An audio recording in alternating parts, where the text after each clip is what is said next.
search for your stream here.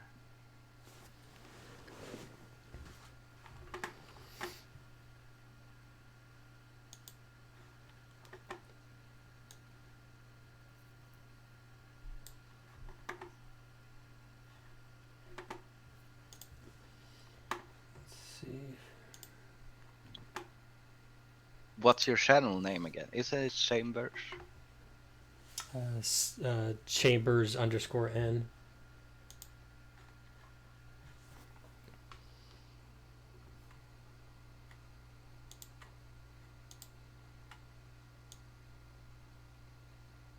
Yeah, I can see you. Very good.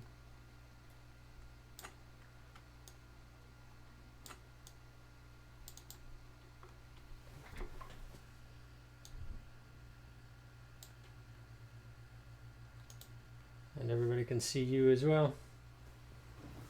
Yeah. On this end. Let me check your volume level on my stream. Give me a second. Start talking so that I'm capturing your voice but not mine. Yeah, I will talk a little bit, and I will turn on my OBS again. And I will do something like this. Alright, it does seem to capture quite well, so. Perfect. I need to add my chat sound, so if you can talk a little bit, I will see if I can hear you fine. Yeah, I'm pretty sure that my my alerts will still be on. Speaking of alerts, for some reason Streamlabs has reverted back to my previous follow alert. I have no idea why. It doesn't have the one that I've been using for months, and all of a sudden it started using the one that I was using like a year ago. It's strange. Oh, really? Oh, yeah. So I'm not sure why that's the case. Yeah, that seems really weird. That shouldn't be the case.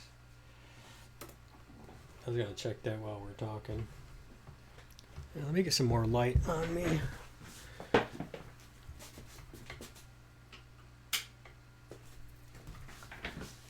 There we go.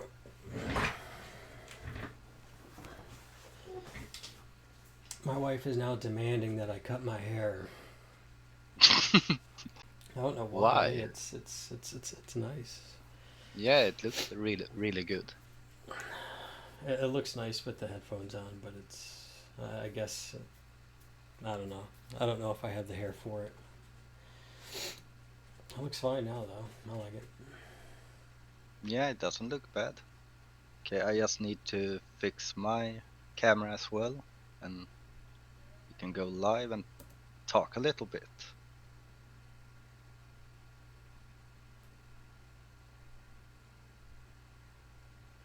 Since I am streaming a Just Chatting stream myself, it's possible that people could pop into my stream who may have questions as well.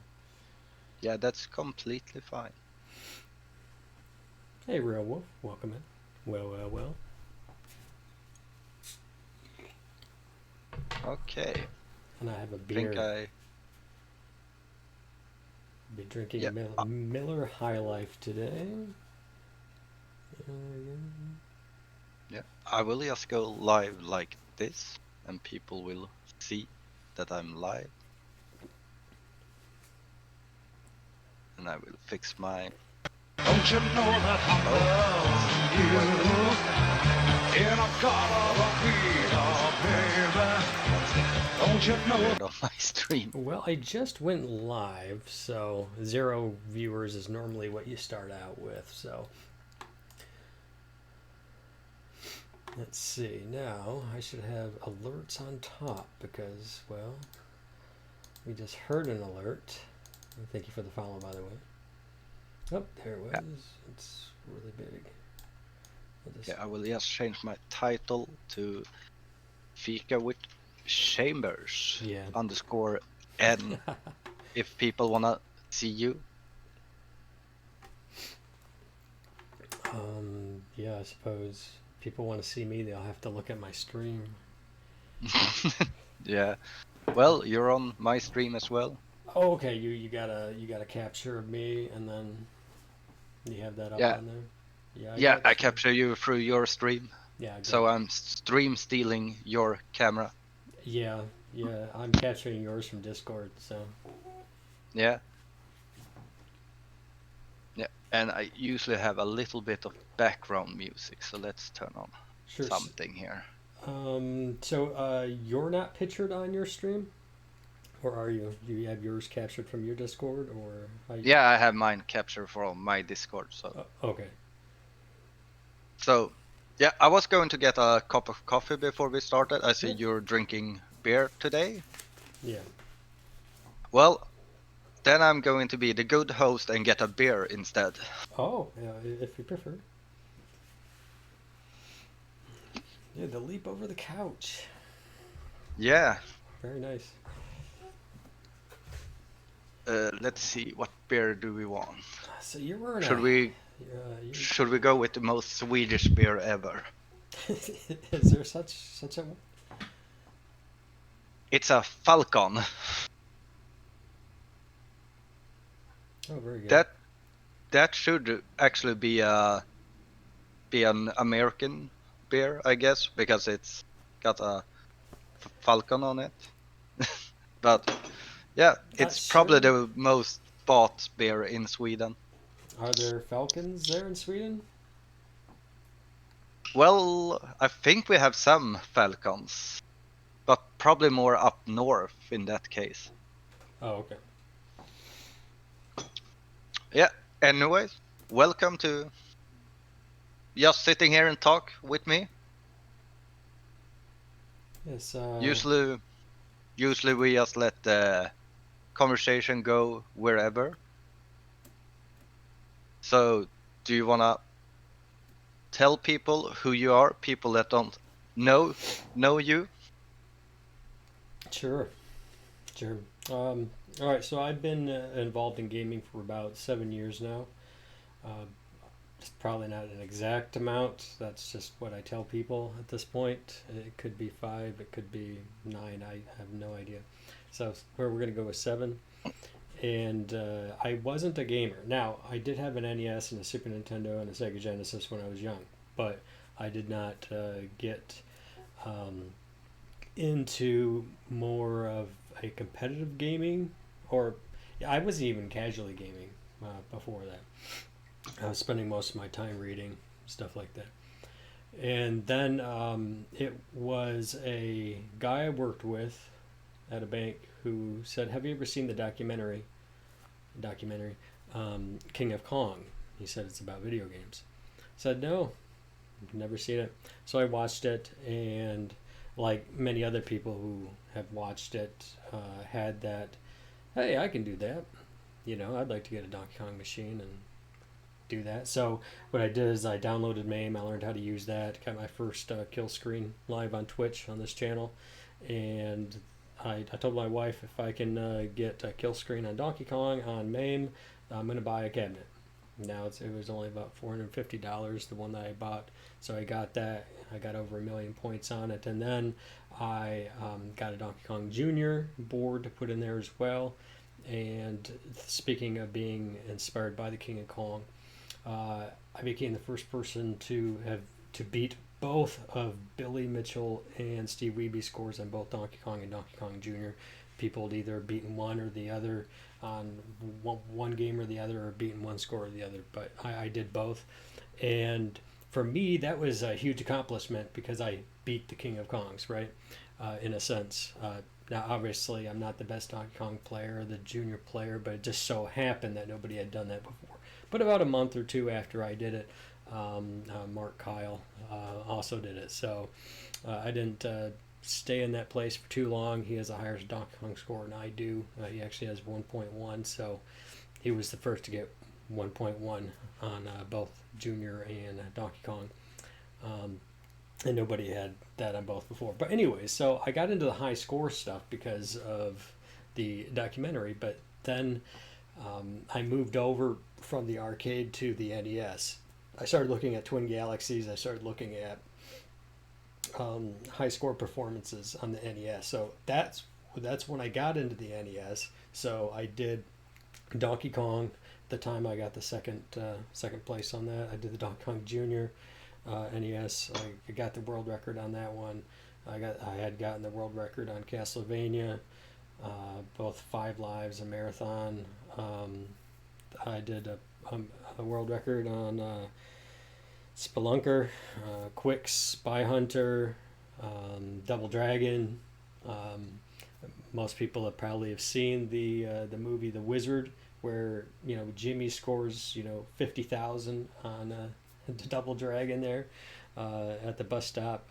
Well, I got a score of over 500,000 on that game, and put that up as a new world record. So I knew from my gaming experiences in the point performances, I had a knack for coming up with new strats, milking the game more, just coming up with max out strategies for different boards or levels. But then I started to slowly get into the speed running, and this is where I almost exclusively did speed running on NES games. But I started with games that I had first done point performances on, such as Double Dragon. My time on that's really horrible. Castlevania, my time on is pretty decent now, but um, starting out was very horrible, because with speedrunning you start to get a little bit more um, focused on hitting certain frames, certain pixels, and stuff like that, and that was something that wasn't really required for point performances. It didn't require that for clips and boosts and zips and stuff like that. So that kind of took me into a higher level of competitive gaming with the speedrunning on the NES, and I'd been doing that now for 5 years or so, and so that kind of brings me up to now, where right now I'm working on Donkey Kong Jr. for the arcade again. Some new strats have come out. I've put some tweaks on it, and I'm looking forward to getting a new score on that. I was number 3. I dropped to 5 in the world, and I think I could very easily get to number 2, if not be a competitor for number 1. Yeah, that sounds interesting. So you're back to arcade. Are you planning to stay at arcade forever, or do you have any desire to go back to any NES games for speed running? I'm not sure. I mean, I've done some stuff over the last few months. Obviously, I did the Journey to Silius. I broke that game open with new strats, and did probably about 7 or 8 world record increases. It also generated some more interest in the game, so we got 2 other individuals who um, had beaten Toad's run. Toad was number 1 in that game for a long time. Yeah, So the game kind of broke open with the newer strats, setups, and stuff that I was doing, particularly level 4, making it 100%, and being able to die early right off the that right off the elevator there was key, because if you see Toad's run, the best that we had before was we might get it 50% of the time, and we may have to die much later in the level just to get to the correct checkpoint. But I really had that unfinished. I in my mind, I said there had to have been a setup, something that I can use, something I can buffer to make that good. And after a few hours of messing around an emulator, watching memory addresses, I once again had a breakthrough where everything just happened to have aligned just right, and then it fit. And then at that point, it was all right. We're going for the world record. So that broke that open. Um, but I haven't got into anything in any depth for speed running. I may still play a game if I'm interested, but because it's good for me in my mind to obsess about something, I need to have a hobby or something on the side that I could obsess about, and tweak my craft in some way. Um, Mainly because it gives me something to do. That's the part about it right now that's most relevant to me. I do like making contributions, and if I come up with ideas, I'll definitely contribute things. I've already come up with some new contributions for the Donkey Kong arcade, Donkey Kong Junior arcade, to make a particular trick 100% consistent, which didn't look like it was 100% consistent in the previous world record. So I'm going to continue to make contributions where I want to, and yeah, I can see myself doing a speed run again sometime in the future. I just know that I'm very, very capable of getting a much better score in Donkey Kong Jr. And I know it's not that popular among some people, but it's a game that clicked with me, and that's why I'm working on it. Yeah, that's something I always found very interesting about you as a speedrunner, that that you would most of the time not actually practice a trick. You would spend more time on finding a consistent setup for it to make it more consistent instead of practicing the trick to make it more consistent. And that's something I've learned from watching you, to instead of just doing a really hard trick, try to find something so you can do the same trick but more consistent for you. Yes. Okay. Uh, So to build on that, I'm well aware of my limitations in gaming. So I'm not as good at nailing frame perfect tricks as, say, like Cool Kid or White Hat or some of those folks. That seems to be like their speciality, and they can really nail that stuff, and that's great. Um, and my mastering's not that good, so I never could get very good at Contra. I really couldn't get very good at Ninja Gaiden because of the Jackio fight and the demon fight. And so I had to just use my ingenuity, my creativity, just try to penetrate it with my intellect, try to give it a fresh look, and see if I can craft something new that might be beneficial. And interestingly enough, that happens to be my knack. That happens to be something that I'm good at, and so in a way, it made up for my inability to be able to nail tons of frame perfect stuff in a or being able to mash 13 inputs in a second. I just can't do that. I just can't get my arm to do it. I've tried. It just doesn't work. So that really drove me to what I could do, and it turns out that what I can do is pretty decent among players. So yeah, yeah. And how did you get into testing, by the way? Because you're really good at testing. I feel like that's what separates you from me.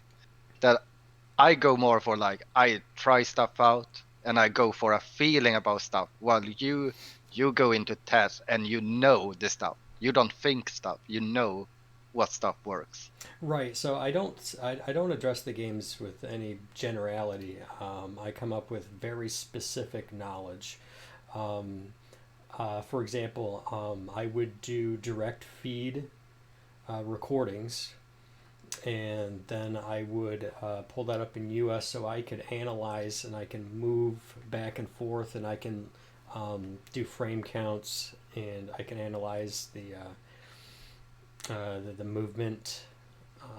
There's different times when I think that is necessary to, like in Journey to Silius, there's there's the scrolling, and there's these instances where you could be further on the right of the screen, but things later on don't get activated until later on, like an elevator or something. So there's the what's faster, so you look at the lowest and the highest point, and and see if one particular strat is going to be good. Hey, welcome in. We're just having some beer today, Katna. That's what we're having. Also, we'll welcome in retro. Thank you. Um, but when I started analyzing games from using the task, because there's a few games that I have tasked since, such as Journey to Silius and some other games, because the tasks have been outdated. What I mean is that I've came up with new strategies where I could beat the task. And so obviously, that's when a new task is needed. You know, the RTA run should not be faster than the task. So that's usually what would motivate me to do that. But analyzing the game with the emulator gave me control on very specific frames, so I can test things out. I can test out very specific input manipulation. I can also test out um, to discover or look at, say, um, sorry, I got distracted here. No problem. Yeah, I wanted to make it so streamer mode was on, so I don't hear anything from my Discord. Okay, there we go. I could look up memory addresses, and I can explore things that way, like with Who Framed Roger Rabbit, being able to get a particular RAM state, you know, pick up an item, look at the RAM state after that, look at what changed, really focus in on that memory address to see if it's related.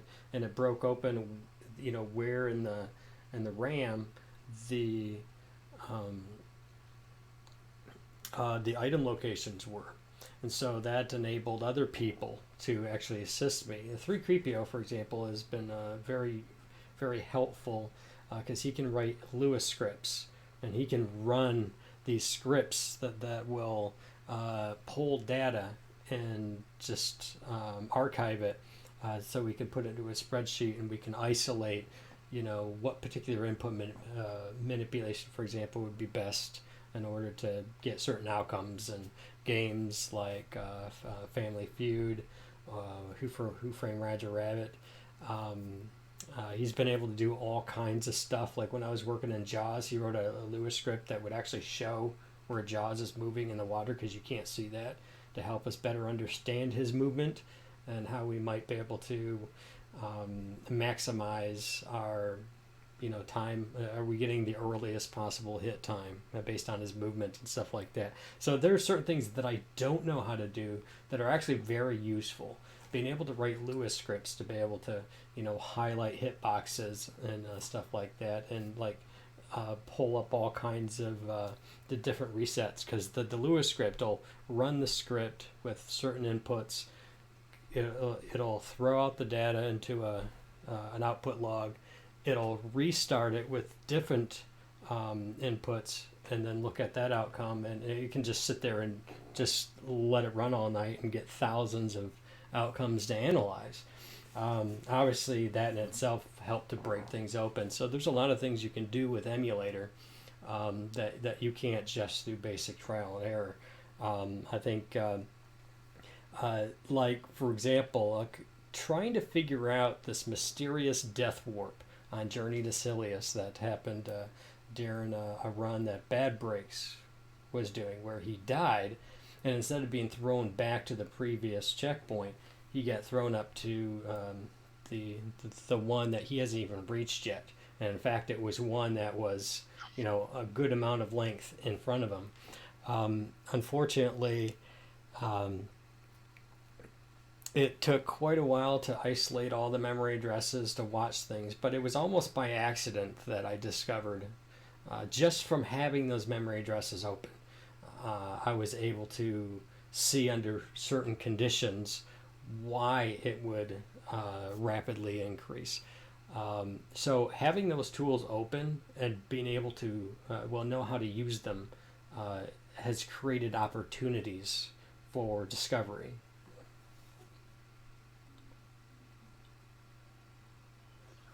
Yeah, I know what we were speaking about before, that it's really hard to do some stuff on console that you can do really quickly on emulator. And one of those things was one of the things you helped me with on Mickey's Safari, Mm-hmm. because I was manually checking, like I think I checked like 10 frames in like 2 hours, and I was like, like, yo Chambers, can you look at this? Can you get something out of this? And like less than 24 hours later, you had like information about every possible seed that would have taken me probably like 1.5 years to test out. Sure, exactly. Well, a lot of credit goes to Creepio because he had previously it was either with Who Framed Roger Rabbit or with Teenage Mutant Ninja Turtles where we were assessing different um, Technodrome locations. And so he was able to put together, and it was all based on when you pressed start on the title screen. So I'm like, hey, you already have a Lewis script that does this. You know, all you have to do is just tweak it so it'll fit, Mickey Safari. And we had to find out which particular memory addresses that related to certain changes and outcomes, and that's how that worked. I basically took your request and shifted it over to 3Creepio because he's the lure script guy. He's the guy who took the game NES Family Feud, all right, disassembled the code, found all of the questions and answers, and found a way to like put them all in a spreadsheet. You know, it's like completely demystify the types of questions and how the game progresses from question block. Um, he's done so much work behind the scenes that obviously I can't take credit for it. But because I know him and because I've worked closely with him with the Who Framed Roger Rabbit thing, um, it's been a really good working relationship for analyzing games. He knows how to like take a ROM and hack it so that I could test out RNG paths, and test out the variability of the CPU PPU alignment on my console, so that I could have an idea of not only being able to track certain RNG outcomes, but but to be able to look at the variability of outcomes that are based on certain RNG paths, based on different alignments that end up happening there, which is a fascinating conversation in and of itself, to be honest. Yeah. I just love how different people approach games differently. And one of my favorite streams ever was when Yogi the Monk was playing Pictionary, and it was like play it casually for like 4 to 5 hours. And then he said like, yeah, let's do a run, and he crushed the world record because when he was playing casually, he was writing down every answer that he got on the picture games. So he knew before the picture was drawn what the word was going to be based on how many letters it was, and it was kind of funny seeing like how a casual stream went to like, okay, I'm just going to beat the world record with like 3 minutes here. Sure. Another story on Who Framed Roger Rabbit before I began to really analyze and find those memory addresses and work with Creepio to start documenting seeds and RNG paths. I was able to find. I'm a creature of habit, so I tend to do things the same way. If it works, why change it? Sometimes I do things so well the same way, I end up seeing similar outcomes. And this happened on NES Jaws, where I began to realize that, wait a minute, I'm doing this first encounter, in the exact same way. I'm getting the same amount of shells. I'm getting the same drops. Everything's the same. So all I did was memorize the movements, that was done by Jameevil at the time, and completely crushed the world record. Just because of that consistency in my gameplay, I was able to do that. The same thing ended up happening with Who Framed Roger Rabbit. Tom Vodova had the world record in that for a very long time, basically just doing random stuff. And so what I did very similar to what Yogi was doing, I started documenting things. And so what I would do is if I realized, hey, the rattle's here, I actually had a group of papers where the rattle was there and what other outcomes I have also been able to document. But I also did another thing too. Taking a principle that I learned from Nightmare on Elm Street with the input buffers, where you're holding certain buttons from power on, and then you press and hold start, and you continue to hold all the buttons until it's no longer tracking or affecting RNG, and then you let go to get consistent outcomes. Well, I applied that to Who Framed Roger Rabbit, where what I would do is I wouldn't hold any buttons at all. I'd turn the game on, and the press start would flash. I would wait until it reappeared on the fourth time. I would press and hold start, and that's when I started to see a little bit more consistency. And so what I did was, because I had documented all this stuff while doing that exact same thing, because in my mind, hey, if the RNG is being manipulated by inputs, and I initiate a start press on a very specific frame, and I continue to hold that input until it's no longer affecting the RNG, which I assumed was when I gained control of my character, because everything seemed to be set at that time. I was able to get the world record just by just pressing and holding start at a very, try to hit a certain frame, and then what outcomes I've seen around there. So I was able to do that. That once I learned that did work that way, that's when I wanted to start analyzing, well, let's find the ideal seed, and that's where when Creepio comes in. But a lot of people will do this. They'll just document stuff. So there's the casual, but then there's the more obsessive. I'm going to gather all this data as much as I possibly can, and then from this knowledge base, I'm going to get a faster time in the game, and that has gone from that level of analysis to now we understand exactly how the code works. We know exactly how the CPU PPU alignment influences the RNG loops, and we also understand input manipulation, and that these games are designed in a way that if you do everything on the same frames, we're going to get the same outcomes.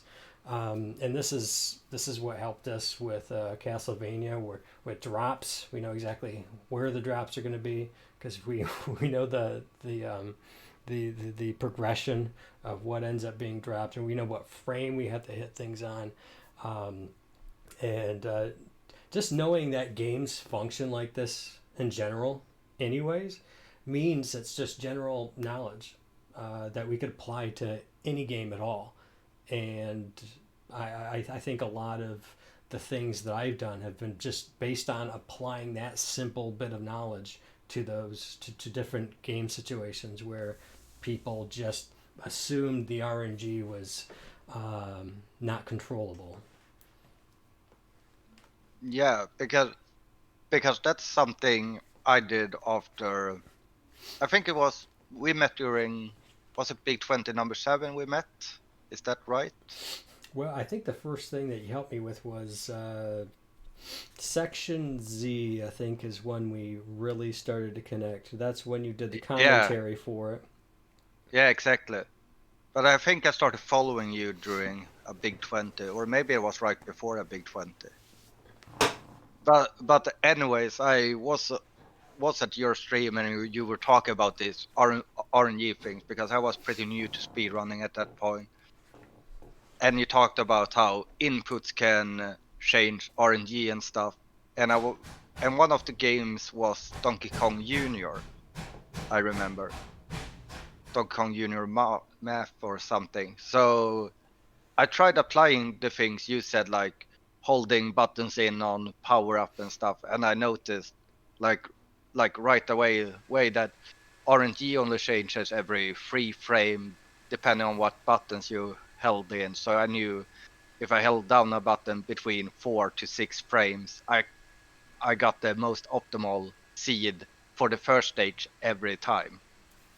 And then I also noticed that RNG changed during gameplay depending on how you move, what frames you pressed right on, and which frames you pressed A on and such. So I tried to like manipulate my own movement on the first few stages just to try to get the same RNG every time.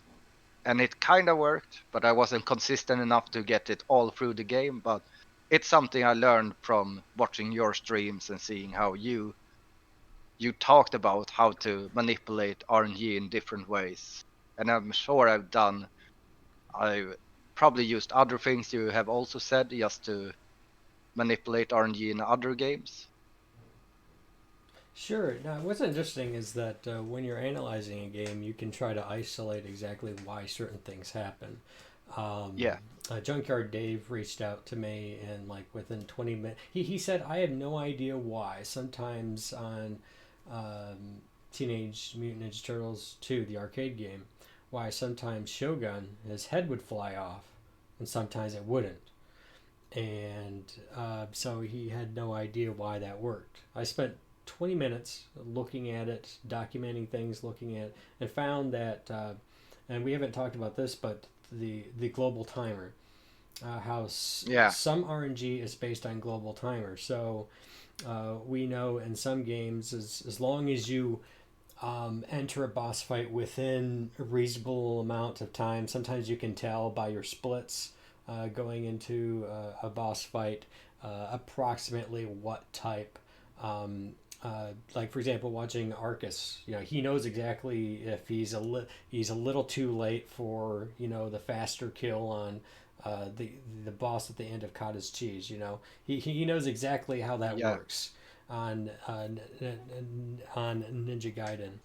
Um, we've also been able to figure out, like on games on Ninja Gaiden, that based on that idea, as long as we kept up at a certain pace, we could uh, avoid being trolled by certain enemies. So the so-called like Hammer Brothers, who would just throw something yeah, at you and you're just going to get hit and you're going to lose time.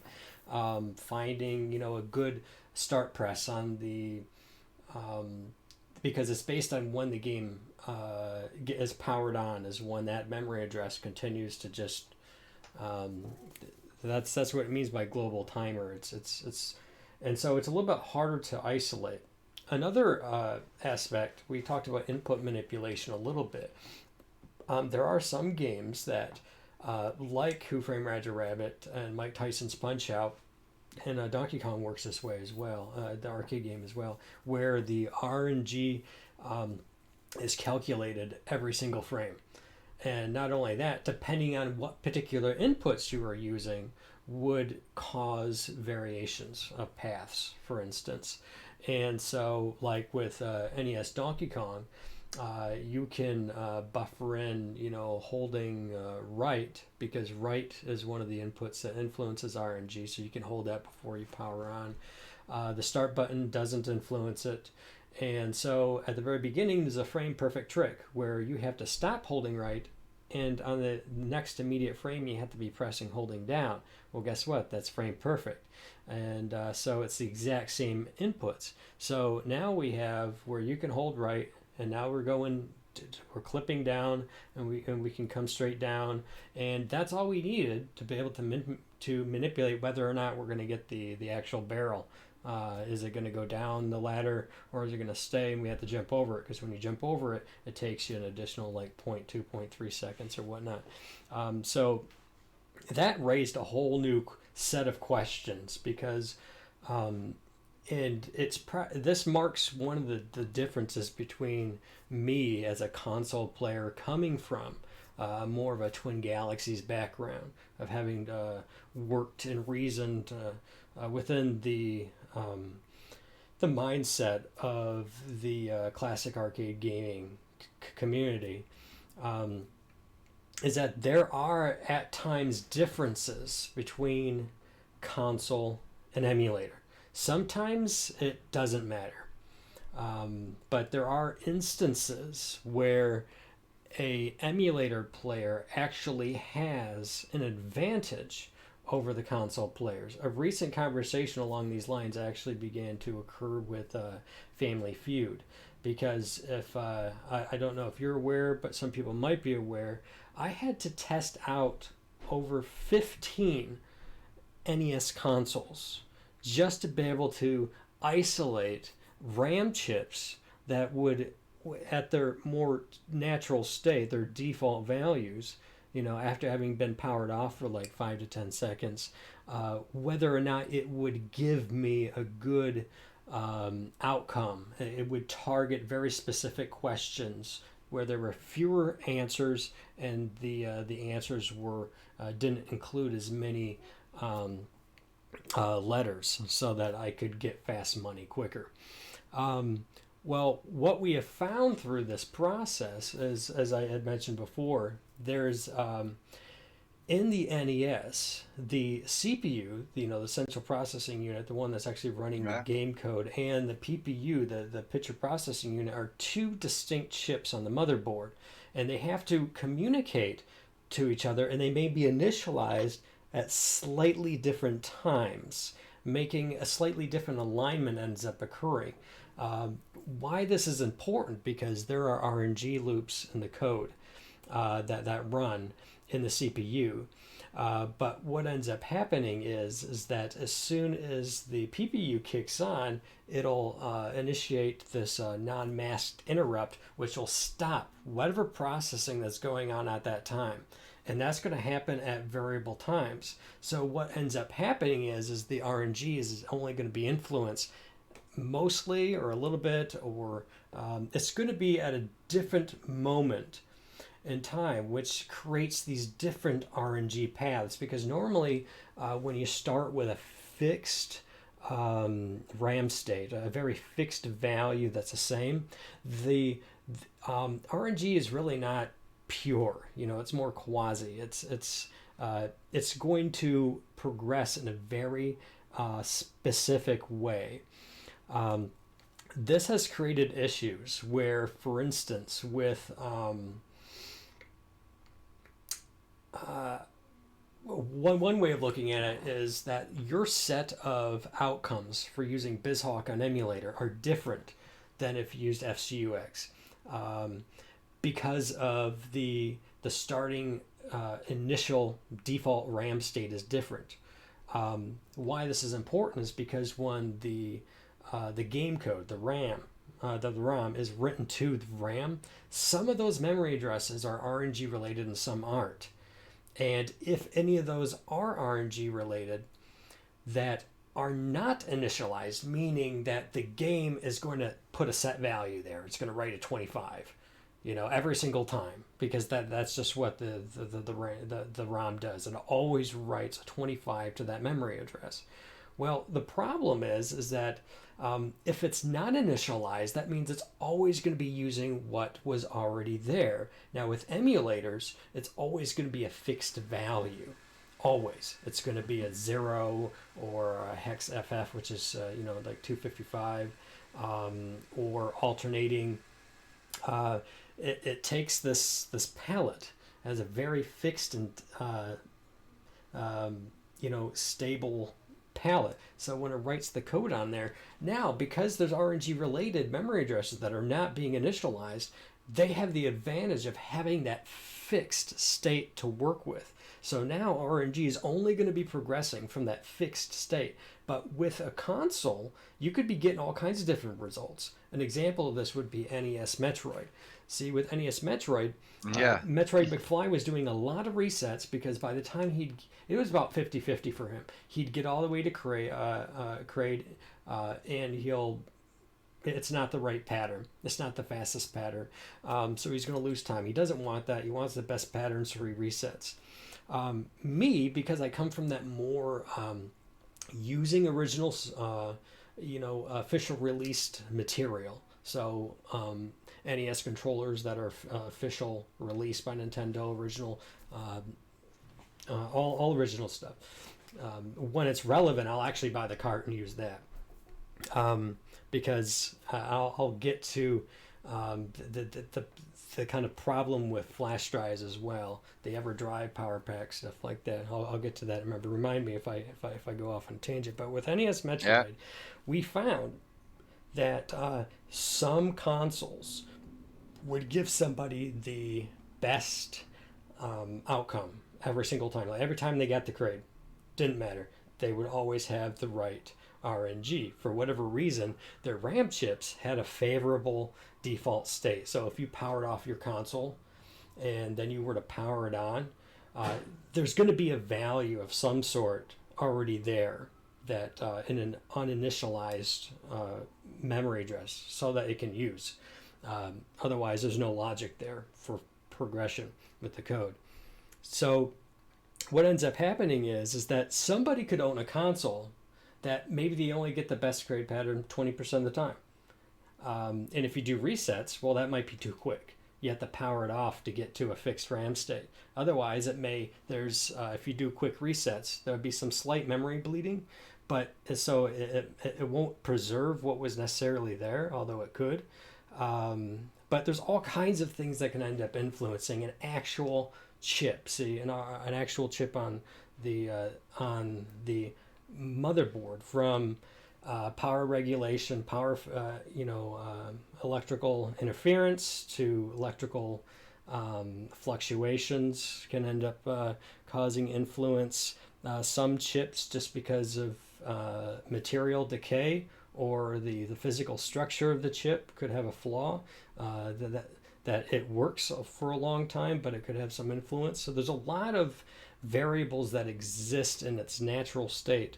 But let me get to my point. So it was found using a certain emulator, you could always get the good crate pattern, or you always get the bad one. And it had to do with this fact that it was starting from what I would refer to as a kind of fixed fabricated state. It's like having a white canvas and starting with. See, with the NES, when you're actually using the RAM chips there, it's not a clean canvas. It's a canvas that's been worked on, right? So it's got various splashes here and there and everywhere, and every console is going to be different. And every power on, power off is going to have some variability to it, as we already looked at with the communication between two physical chips on the board. Now, this actually brought up a very interesting question, because people, and I'll bring in the power pack and the EverDrive now. People were now able to fix the RNG by using a power pack or an EverDrive. By using those devices, they were able to get the correct RNG path so in order to get the perfect crate pattern.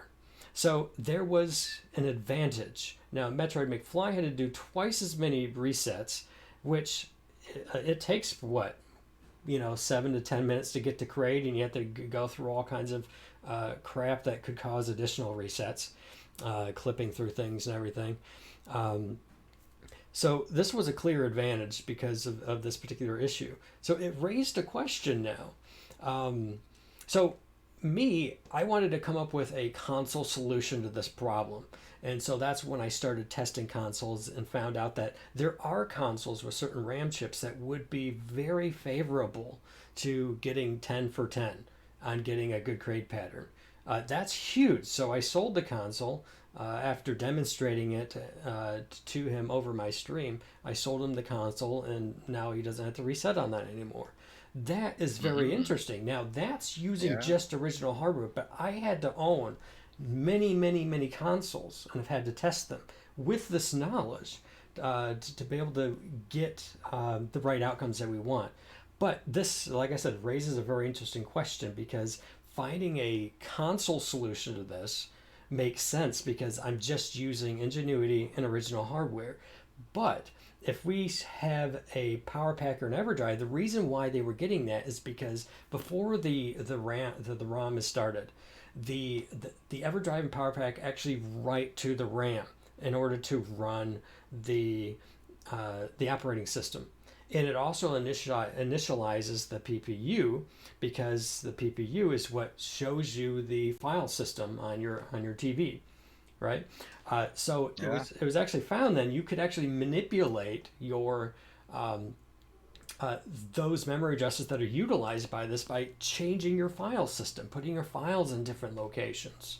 You know, this could give you a different value, a different fixed value to start with. All right, so listen to this. The, the issue now is okay. So by utilizing these third party software hardware items, we're able to write our own values to the RAM, so we have a fixed state with RNG paths. So manipulation is a lot easier. All right, but now this makes it much harder for the console players now, because they may have to reset 50% of the time or more, and it opens up Pandora's box, because hey, if we're going to be using third-party software to write values to RAM that give emulator and flash cart players a fixed advantage, then why can't we use a Game Genie code to help with people using original card and hardware? It's both. They're all third party. They're all writing values to the memory addresses. I don't like that. Uh, so that's my rant for now. I was gone for a while. I'll let you talk. Yeah, yeah, I remember that discussion, and I was like in my opinion, I always been like, okay, it's if emulators have an advantage over original hardware, separate the categories. Mm. One for console, one for emulator. Sure. And I would say the same thing would go for flash cart and a real cart, because I know people are like, oh, but I'm using original hardware, and I'm asking, oh, you're playing on a real cart, and they are like, no, I'm using a flash cart. Yeah, but then you're not really playing on 100% original hardware. Right. So maybe the category there should be also in some cases a cart versus flash cart category as well, because I think it's Metroid. Doesn't Paperboy has have something similar as well? Well, with Paperboy, what I found with Paperboy is that the you can get RNG paths that are similar. It turned out that by using a console and hitting reset, ended up giving the same starting RNG as BizHawk. So I was able to compare and analyze those particular RNG paths, which and I want to mention this here too, because it brings up the work that 3Creepio's done. Um, when we were analyzing Who Framed Roger Rabbit, we couldn't get outcomes to be the same. We couldn't get hardware outcomes to match what we were getting in any of the emulators that we were testing. So that means we couldn't really, like, remember I was telling you about the Lure script that would sit there and just throw out incomes and just keep resetting the game and getting results. So it would just map out all of those seeds like it was with Safari. Um, we couldn't do that with console because we couldn't get it to align. But he was able to get the he found a emulator called Nestulator, I think it was called, and he was somehow able to tweak it in a way to get it to match a particular outcome on console, and so that he could map that entire path. Now that only happened that because of the way that it works, because the alignment is always perfect Yeah. on emulator. It didn't match other alignments with my console. So even though we were able to map it out, found the right frame, do a frame perfect start press on this frame for the input manipulation, I was still only able to get it like 30-40% of the time. You know what I mean? Um, Yeah. hey, let me Yeah. go and grab another beer, Yeah, sure. and I will. I'll be right back. Yeah, I'll, do that. I will be sitting here. Yeah, you need that beer. greetings, young man. What is the interview about? Well, hopefully you stuck around long enough to listen to it so far. We're talking about retro gaming. I'll be right back, folks.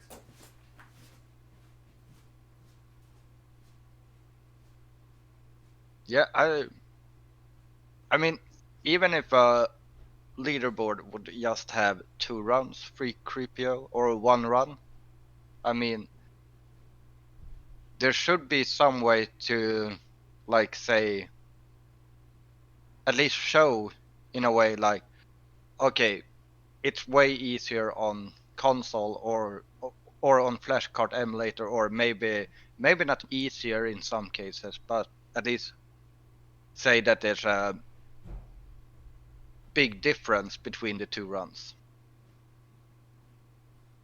Because I know it was this cyber something game for NES where FCUX had a different RNG that was super favorable. That was when I swapped to BizHawk, because BizHawk had the same RNG as real console. So that's why I've been using BizHawk since, because most of the times BizHawk seems to be more accurate on the RNG side than FCUX. But I might be wrong there. Might just be in the games I've tried. And welcome back, Chambers. That's very possible. Like when I was looking at, okay, and I'm gonna tell you why. All right, so apparently FCUX starts up or initializes the PPU like 1 frame earlier than what BizHawk does. And so because there's that 1 frame variance, it's a different alignment. That's why we get Mm-hmm. a different RNG path with it. When I was testing out, um, um, thankfully I was able to find an outcome that was going to be the same with both. Um, and I the reason why this happens, that to define this alignment between an emulator and console sometimes does in fact work well, because if see now despite the alignment issue, that's only relevant. That's only relevant if we're dealing with depending on when particular memory addresses are initialized. Um, so with BizHawk happens to start their PPU around a time that I could, consistently still get an outcome with Paperboy. So the very starting point with Paperboy with BizHawk, I was able to that RNG path did correlate to if I were to start Paperboy with my console, then hit reset.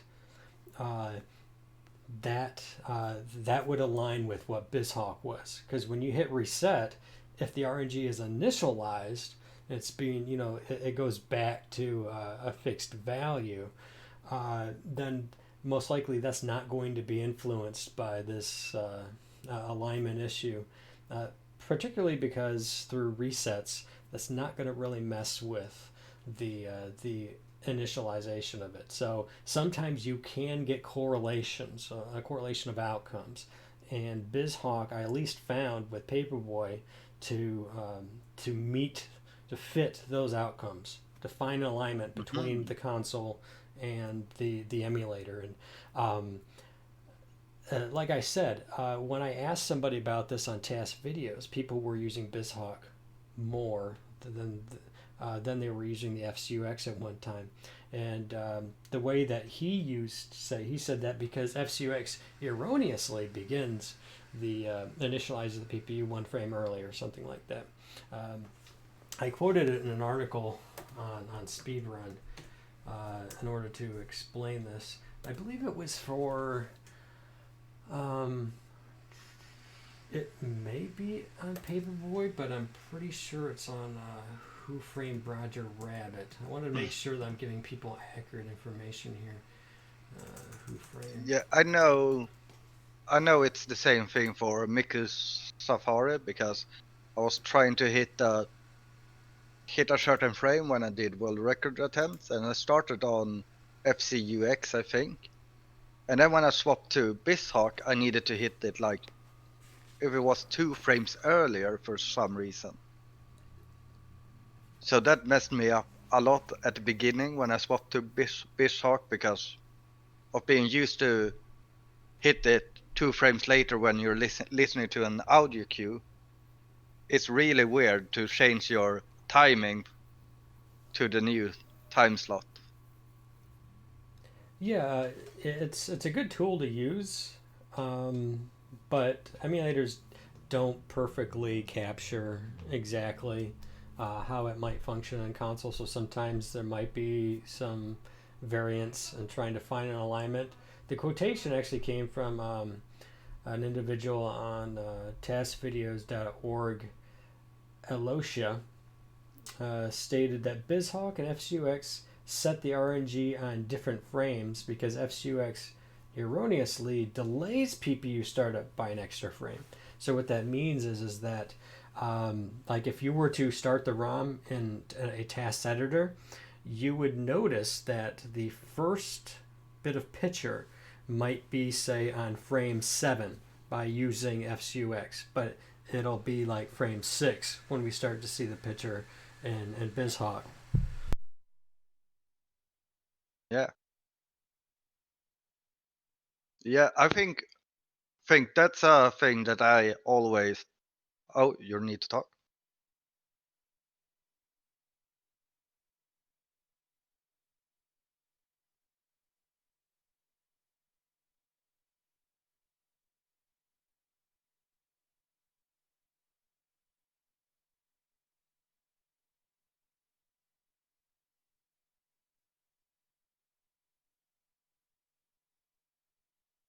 Yeah, Chambers is a family man.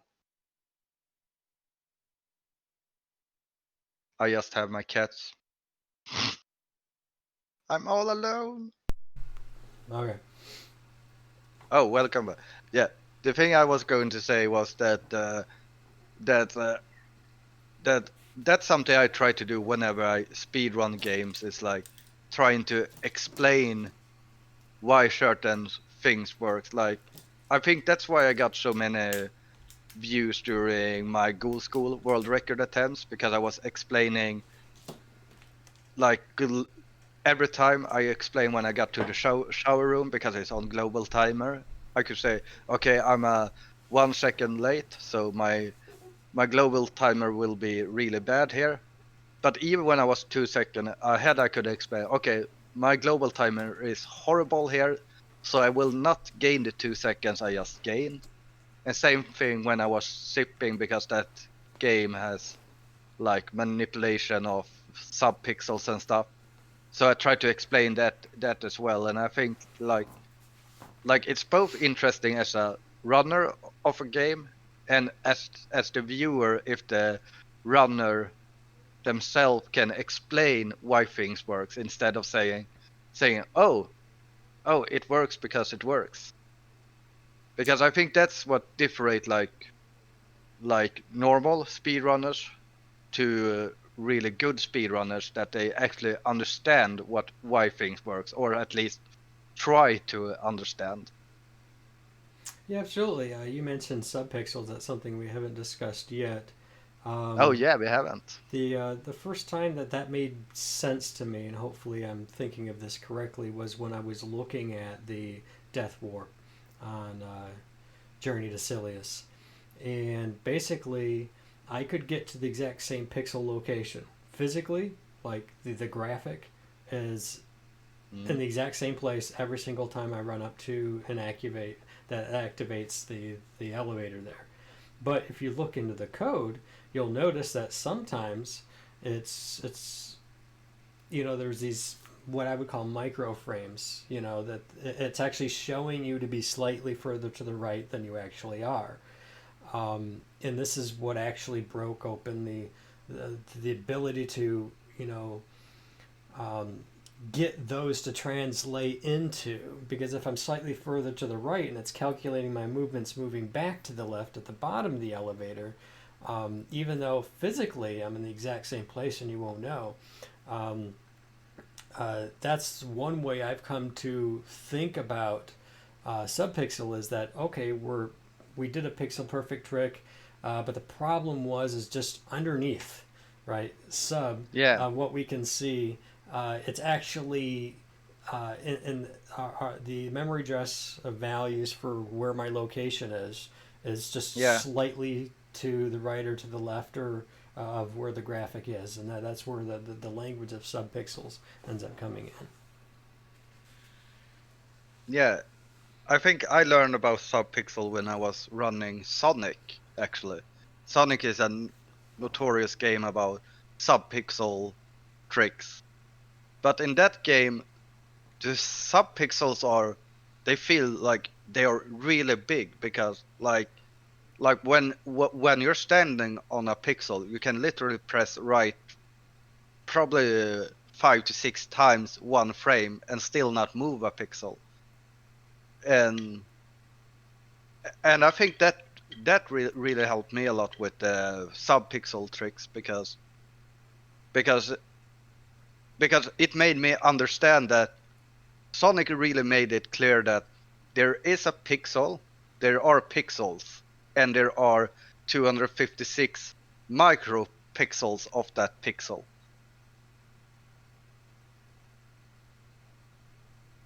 Yeah, indeed. Like when I was watching the memory addresses in Journey to Sicilius, is that you would have one that goes up real fast from 0 to 255, and every time it would go over, it would loop back down to 0, but it would increment 1 in a different memory address. So Hmm. it's these microframes, so to speak. This 256 microframe, you know, variability that ends up being what we call or to talk about in terms of subpixels. And sometimes we can find buffered movements for Yeah. uh, for this. I'm trying to think of. I think this might be relevant, uh, but in Super Castlevania 4 and Stage 8, I think it is. No, it's Stage 7. It's the stage with all the gold and the bat fight at the end. There's the spike jump. Um, I think that like there's a very specific setup that you have to use in terms of that might not be a subpixel issue. I don't recall, but there are instances where you can push up against a wall and then let Yeah, go and exactly. come to a complete stop and then move away from the wall, hit the next wall, and because you did that thing consistently each time, you're able to kind of preset, you know, your subpixel location. Do you have an example from a game? I'm not even sure that this Um, example from Super Castlevania well, is even a relevant one. I don't remember which game, but I was going to say one game I know you walk into a wall just to set your subpixel perfectly. But you mentioned Castlevania 4, but Castlevania 2 has this when you fall through the floor with a whip. Yeah, you whip, you fall down and you whip and you fall down through the floor. And there you can actually manipulate by if it's by walking off a ledge, you get resetted. Then if you do a right jump, depending on on what height you land, you will determine your subpixel, and by that you can find consistent setups for different clips by doing that. Yeah, this is a maybe this is what I was thinking, but I was on the right game series, at least. Yeah, exactly. But yeah, Castlevania 2. If you ever see people do these weird maneuvers or jumps and then they fall through the floor with a whip, it's because they're setting up a very specific subpixel, and they found a very set way of doing that. Which unfortunately I never got into Castlevania 2, so I never had to learn those setups and have those discussions Oh, you about it. should you should really do it at some point because it's really fun and really rewarding experience actually. Yeah, grinding for hearts and trying to aim for like 4 frame inputs there at the end. You know, like a quad frame. You know, Well, just to well, drop all the way down to the bottom well, I for don't I Dracula. don't mean speed run the game. Just try to learn a few of those setups Oh, okay. because it's really fun to just being able to show off. on stream sometimes. Sure, sure. Yeah, so that never really became something I had to worry about in any of the games I played, to be honest. Um, unless we're talking about setting up the subpixel for the death warp. That's, I think, the first time that it was ever relevant to me in any game that I played. Was Journey to Silius, but I never had to deal with it in any other game that I can recall offhand, anyways. Yeah. Um, And something that's interesting from like if you're speedrunning a game that requires like a setup, the fun thing is that even if you're like say 10 seconds behind your PB, you might know that okay, I can get this trick if I'm lucky without the setup. I could go for it. mhm. And that brings another dimension to the speedrun because you know that yeah, I, I can gamble the whole run on just trying to get it, or I can just try to gain it back by playing better. Right. So basically, what's being said there is that let's say the setup takes 2 seconds to do, but it's 100%. So let's say you need that 2 seconds in this run now because you're two Yeah, seconds behind. Okay, we're going to skip trying to do the setup and we're going to try to save those 2 seconds off my PB and we're just going to go for ham. We're just going to try it, see if it works. And sometimes it does and sometimes it doesn't. Yeah. Yeah, that makes perfect sense. yeah, yeah. Oh, are there any other game mechanics you want to talk about that we haven't mentioned? I think we covered most, but maybe I'm forgetting something. Well, I remember you were talking earlier about the EverDrive and the Power Pack. Now, this was brought up to me by another streamer because I was kind of under the impression that when it loads the ROM, it's just flashing the code onto to the RAM and everything's just the same. Everything is going to function um, the way it's supposed to. But you had mentioned something earlier, and I wanted to build on that. Had to do with that there is a layer of emulation that's taking place with the Power Pack and the EverDrive. Um, if you've ever heard people talk about mappers, this is Yeah, exactly exactly. yeah, this is exactly why. See, so there's all of these mappers you can download, or you can have the most updated operating system. Includes all these said mappers to work with particular games. And if you don't have that mapper, it doesn't work. It's because the chips in different NES carts, all right, may be different. So what's happening in an EverDrive, okay, is it's actually, this is at least my understanding of it. I could be wrong, but I think there was a chip on the on the board of these flash drives that are can be written to function in different ways, so that it could. This is what is referred to as um, hardware simulation. All right, so the EverDrive can't have 50 million chips on it that will function the same way a particular chip would on a cart.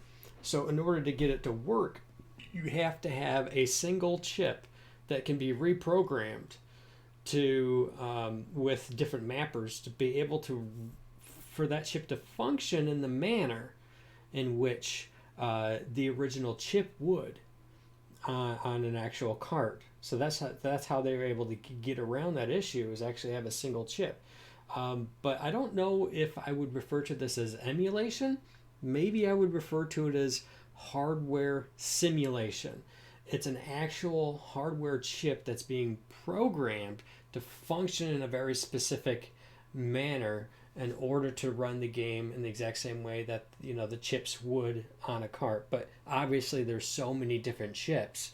You need one Yeah, that's going to be like Play-Doh, and I forget the name of that particular chip, but there are chips that are like that. Oh, it's no, that's not it.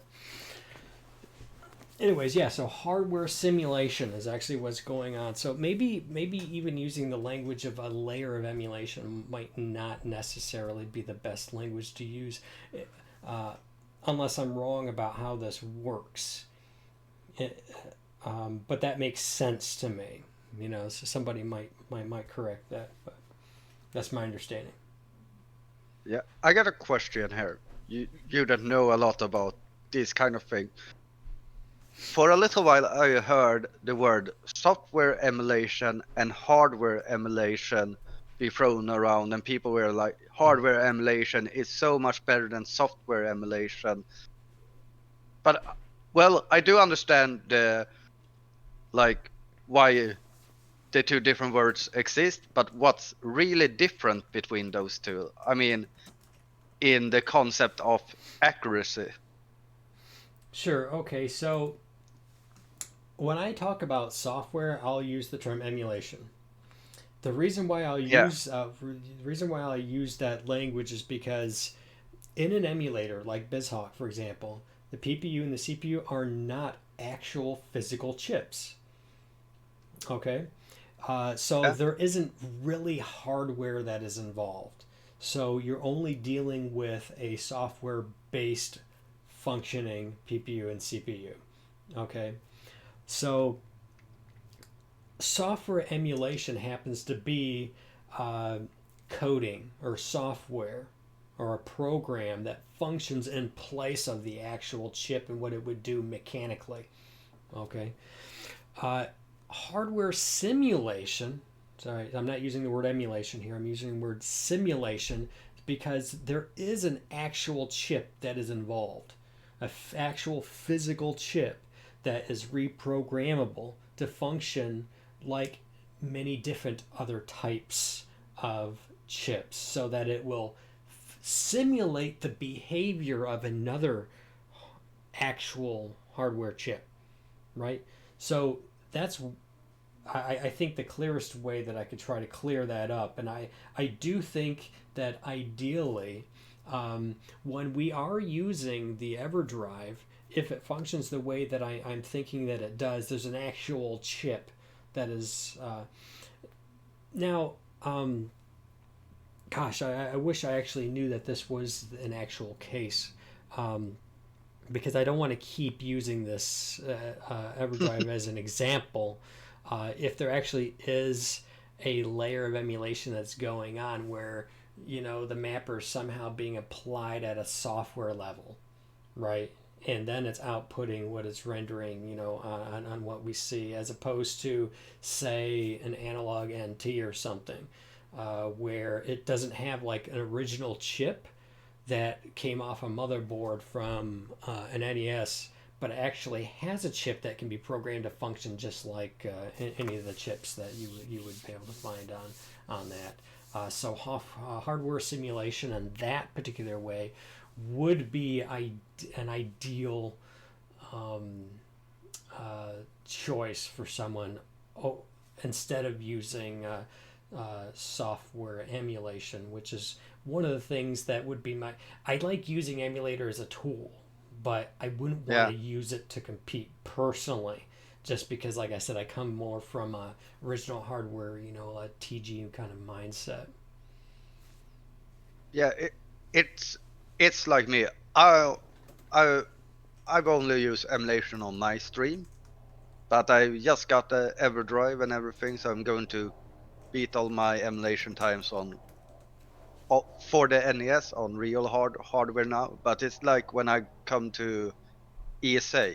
ESA allows you to play your runs on emulator, and like for me, it would benefit me to play on emulator because I'm used to the delay.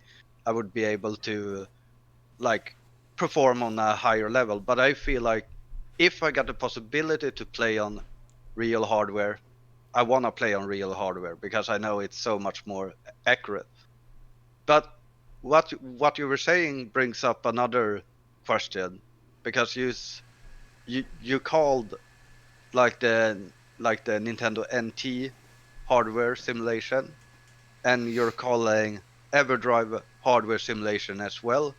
Do you put them on the same level of simulation slash emulation, or All right, are so the EverDrive slightly better or less emulation? now keep in mind I'm also going off uh, the assumption, which I could be wrong, Yeah, yeah, exactly. um, We that we there's we allow people to be wrong yeah, in.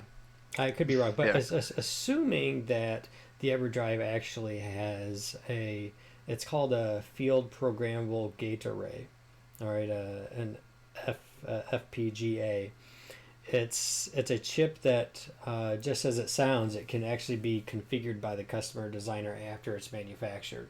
So it doesn't have like a preset uh, hardware path and how it functions. Um, yeah, Now, one thing I'm wondering is if somebody would say, "Are we splitting hairs?" You know, just because you can get this chip to function this way, you know, it doesn't function the way it does because of an actual physical uh, process, but maybe because more of a like a coding issue that happens inside the chip as well. Whether or not some would say that's a kind of a sub layer of emulation that's going on a software level, but we're getting to a point that I don't fully understand, number one, how that chip works and whether or not that chip is actually in the EverDrive. But assuming that that chip is on the is inside the EverDrive in order to function like all these other chips that would be required, that has like the mappers and all of that stuff. Um, I think I would always prefer the hardware simulation over the software um, emulation. But once again, I think that's also based on an assumption exactly how uh, this chip that I'm talking about even works. And I never really had to get too far into thinking about it because number one, original hardware does not have this chip, so it's not necessarily relevant to how I think through that particular question. But in terms, it's only relevant in terms of because of like the analog NT or because of the EverDrive products. Exactly how are they functioning? How are these mappers, you know, working? You know, is there a layer of like emulation or coding that's going on within a particular chip? Or is it a chip that's being programmed to function like one of these other chips? I'm gonna I don't know. I'm almost talking myself out of that. It's, you know, a chip is being programmed to simulate a chip on there. I think it would be much easier for them to have a chip that actually runs a software that integrates the appropriate mapper with the coding and then, you know, outputs it to the TV. But and again, is that just that's not functioning between the CPU on, you know, that almost seems like an issue of data that's being, you know, put out to the PPU and what we see in our on mm, our TV and in between the cart and the what we see in our TV. So if that's the case, maybe it has no relevance whatsoever on affecting the CPU at all and how the code is running, yeah. which I don't think it does. I think the issue is, for example, you can have a game that doesn't have a really good mapper for it. Uh, I think it just looks distorted, doesn't it? Or or is it possible sometimes the game won't even render an image or I won't? don't know actually. I haven't used my flash card at all basically, and just in case I'm uploading this to YouTube, if someone is clicking and don't know what an EverDrive is, this is an EverDrive. It's a NES card, and you just have a little slot here that has. Let me see if I can press it out really quickly. It has a normal SD card. You put all the ROMs in it and mappers as we talked about, and you just put it in here, and you put it into. Oh, you have a command in your chat. Yeah, but yeah, basically that's what you're doing, and it can play NES games on your old NES console, or in my case, I got a Famicom one. Yeah, I don't know if you're checking my chat, but I have Free Creepio here. Do you want to Oh, hear what he has to say? yes. If 3Creepio is at all involved in this conversation, I'm very interested in exactly what the EverDrive does with the mappers. Yeah. So I'm at. Yeah, Yeah. Is he talking yeah, about that? Is he? yeah. I mean, I'm going to say exactly what he wrote here. Okay. Go ahead. You're getting the Swedish dialect here, so it's awesome. Exactly. So, yeah, mappers are definitely emulated on flashcards. They use an FPGA to emulate them, but that doesn't have much to do with the actual emulator. There's plenty of weird little edge cases possible from the hardware in an NES cartridge. So I think the first part was when we were talking about the mappers, and the other one where when it was talking about like the screen not loading and yeah, things like that.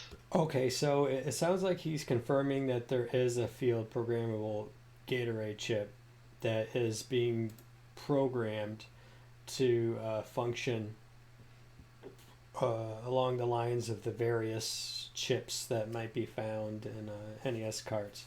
So if that's true, um, I'm curious if Creepio has at all in how he categorizes these issues a distinction between hardware simulation and software emulation. Of course, I have your chat open now because Yeah, that way yeah, I can see what he's saying yeah. immediately. Because what I was thinking about was that people usually look down on emulation for being inaccurate, but as we discussed here, flashcards are also sometimes inaccurate. And most games are pretty much accurate on emulation. I think we both can agree to that to a certain point. Besides, RNG can be messed up a few times. Also, here's an interesting point brought up by Katna in my chat. It's important to standardize things. Even hardware have different revisions. Now, this is true, but I don't know differences between motherboards. Like, for example, I happen to have here, um, if you look on this one, if I can get it close enough. Let's see, what are we looking at? Just a second, I gotta find out where it's at. Okay, there it is. It's underneath that chip. You can barely see it. It says NES CPU 11. This one underneath says NES. There it is. NES CPU 3. That means that this board was, you could probably track it, where it was manufactured, the types of chips that were used, and whether or not there were any slight differences in updating the board so that by the time you have, say, this one here, I'll get the same, NES CPU 11, what are the differences between these two NES boards, right? Yeah. Just looking at them, you see at the very bottom, the uses the skinny SRAM chips on the very bottom, just above the thing, and sometimes you'll have a larger chip. Sometimes there'll be a larger chip in both spots.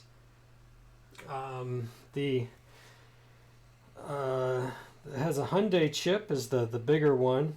It's a Korea chip, and then you have the other chips are from Japan. Are there specific hardware differences between? Obviously, this one is a physically different chip. You can see how large it is. All right, and on this one, you can see that they're both skinny. So just from physical construction, they are different, right? So I think that's what Katna might be talking about in terms of different revisions of hardware. Which Yeah, this but is going down a rabbit. I mean, in a speed run sense, you can't really start like having world records for this board and a world record for that board and another free world record for that board and so on. Because Not then, unless there's a real difference. Only if I there's a. mean, I mean, I would go. I would say like if you have a board for emulation, I'm completely fine if all the allowed emulators are on the same board, even if the RNG is different and stuff.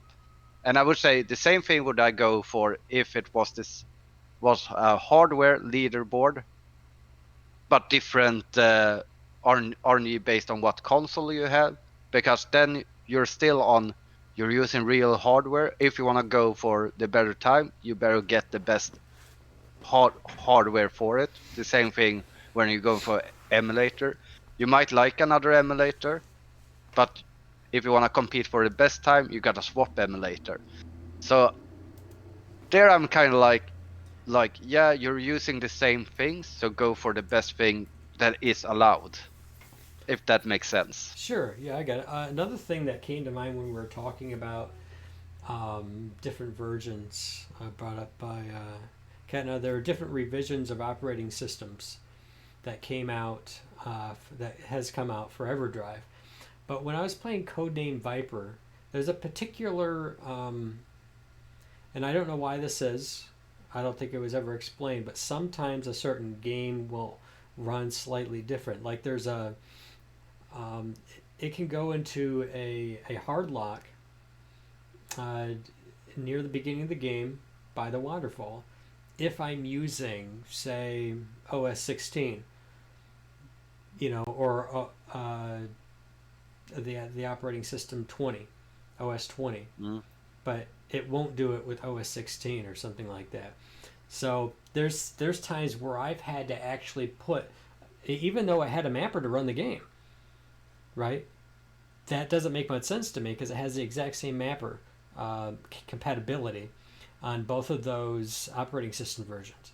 But for some reason, it could potentially hard lock if it's using a particular OS versus another one. I don't know why that is, but that's the only case that I can think of. But I do think that there are other cases where some slight difference, like every single time that they update something, you know, they wait. Well, hopefully they do. Wait to um, make any subsequent changes to give people an opportunity to give feedback about games. Like this Codename Viper one, I was able to express, hey, something's wrong with this now. I don't know what tweak was made in the operating system, or if an update in the mapper, was found or something. Was there, a buggy mapper, to use 3Creepio's language there? Um, so I mean, there's all kinds of questions along those lines, and I think for me, if it's relevant, like obviously I'm not going to want it. I want the game to be smooth. You know, Yeah. if it has a hard lock possibility to it, I probably don't want to use it. Same thing is true for to once again go back to Cat now. There are um, different versions of games that came out. Dragon Warrior came out. There's a PRG 0 and a PRG 1. Same thing with Castlevania. Also, here's an interesting one that's actually relevant is Rygar. So Rygar, in its earliest release, the PRG 0, you could actually jump off the top of these bats, which allowed us to skip this one spot near the beginning of the game. Oh Um, yeah, yeah, yeah. I but know the spot. in PRG 1, apparently they didn't want you doing that. They probably saw, hey, that's not what we intended. That was a flaw, and we need to make it so that if you're going to jump on an enemy, you're going to get hurt by it. I don't know if that's the case with any of the other enemies, but long story short is that sometimes you'll have an issue where, well, everybody, once we discovered that the PRG zero is the one that we could do faster.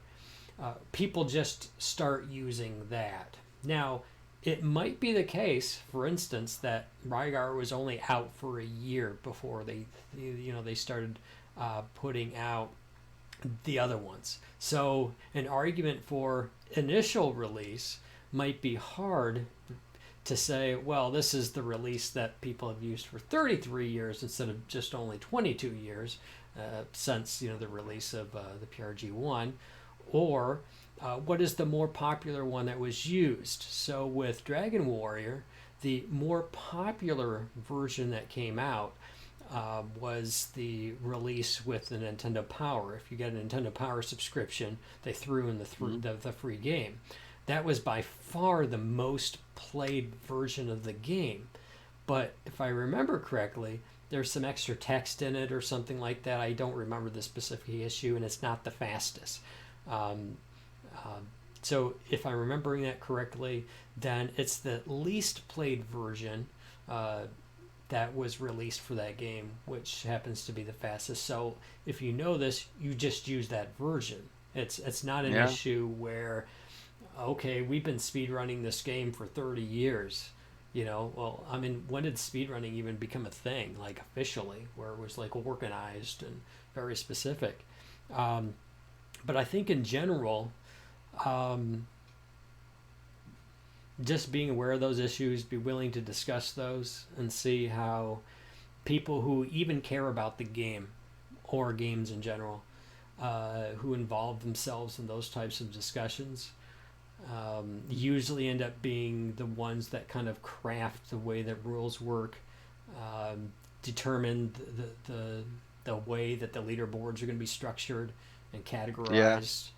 And those things can take different forms over time, depending on who the moderators are and the discussions that took place at different times. And you just try to document that stuff and throw in your 2 cents when you can. And those who have the power of influence, those who Yeah. have the ones that can pull the levers, those are the ones who make the decisions, whether you like them or Yeah. not.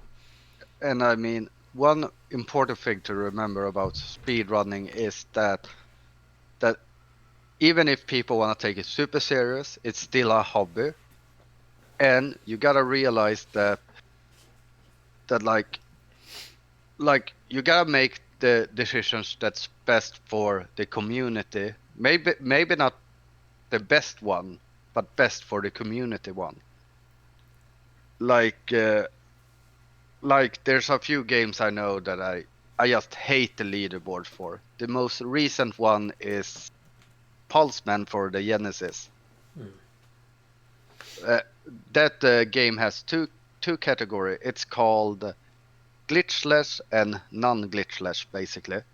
And the glitchless run allows runs from the virtual Wii console, which means they can do left and right inputs, which in that case means that if you want to run the glitchless category, you gotta do it on, or you don't have to, but if you want to be able to compete because you can do a lot of much faster and cooler stuff because you can press left and right, you gotta do it on the virtual Wii, and you can't do it on the Genesis. So if you're speedrunning the Genesis version, you basically gotta speedrun the glitchless version. So there you have a case where the community has, in my opinion, decided the wrong path to take on the leaderboards. Let me think about that for a second. So there are instances where we can only learn this through, or it's been the main source. Um, if you look at the task for NES Ninja Gaiden, you'll notice that you can clip through walls and stuff like that. Um, Yeah, I watched it not so long ago. and it's accomplished by using right and left inputs at the same time, which you can do in an emulator. Obviously, there aren't any like properly working, well functioning official release, original controllers that allow for, it's not intended for left and right input, but I suppose that if, for instance, they wanted to create a whole new category and say, okay, now you can do, you know, left plus right by any means you can, whether emulator or if you can hack a controller for it or one that's designed for it, then we'll create another, category for you in order to do that. I guess that makes sense to me. It makes sense that if you wanted to play the game on Genesis, that you would use the glitch list then. It makes sense that you wouldn't be able to use the glitch one because, like on Ninja Gaiden, you would have to use left and right to glitch through the walls and everything. So Yeah, and there's still glitches where you can do on the Genesis version, which saves probably like maybe 2 to 3 minutes throughout the whole speed run. And it would be interesting seeing someone going for it. But I don't think anyone will go for it because of the limitation of the leaderboard. Because if they look at the leaderboard, they will see, oh, any percent. I even think that before, because I found out this during the Sega 16, so I don't think anyone even knew you could do some of the glitches before I figured it out this Sega 16 without pushing left and right at the same frame. So it kind of also hindered the growth of the game as well. Yeah, exactly. Add a Genesis glitch category would be good. And Cossacks S tier versus console frame rate would lose time though. And that's true as well because, or I don't know if that's true for the Genesis. I don't know what frame rate it actually runs at. all right, so actually, there's two things that came to mind that is, I think, relevant to this. One is the main argument, and I'm sure we might get back to this, but I wanted to just throw it in there now that normally all these various ways of playing a particular game stems from an argument or the fact that it's more accessible. Now, Yeah, think in terms of an arcade world record. Now, originally with Twin Galaxies, if you wanted to have an actual arcade Donkey Kong Jr. world record, you had to own all the original material, or at least have the specific certain specifics. Like I think now they say that the very minimum you need to have the control panel, so you're interfacing with the game in the same way, and you need to be using an original board. But the power supply and the video output can be various, and so that doesn't seem to be where you have to be sitting at a physical cabinet anymore. In fact, you could have a control panel, original board, a third party power supply. You could be using your TV that's tilted on the side. As long as you're interfacing with the game the same, and the game is being it's being ran by original hardware, then it's said to be like arcade or genuine. Um, but think of this: there was a guy, and I don't remember what game it was. I think it was a rare game, but he got the world record, like a point score on an arcade game, and I don't remember what it was. But what he started doing, he started going around and buying up original boards, right?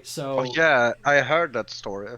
I um, don't remember the game so, either. so let's just say hypothetically, just so that I can get the story out, but not necessarily be accurate. And that is, let's say only 1,000 of, or let's say only 1,000 of the boards can be found in existence at this point. Everything else has been trashed or in a junkyard somewhere, and there's only 1,000 boards, and you own 600 of them now. Because you want to limit the playing field, limit the accessibility so that you can continue to have the world record in that game. Now, obviously, MAME and various emulators kind of opens that up. Now, anybody with a computer who doesn't have a computer can pull up MAME and can start playing uh, Donkey Kong Jr. or Donkey Kong or Galaga.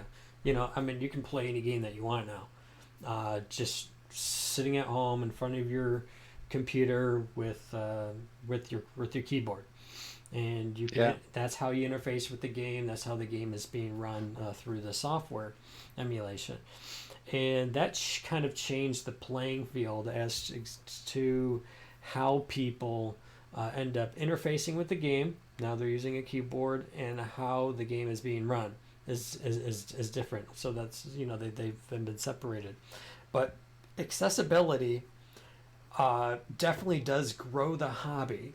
It definitely does because more people have access to it.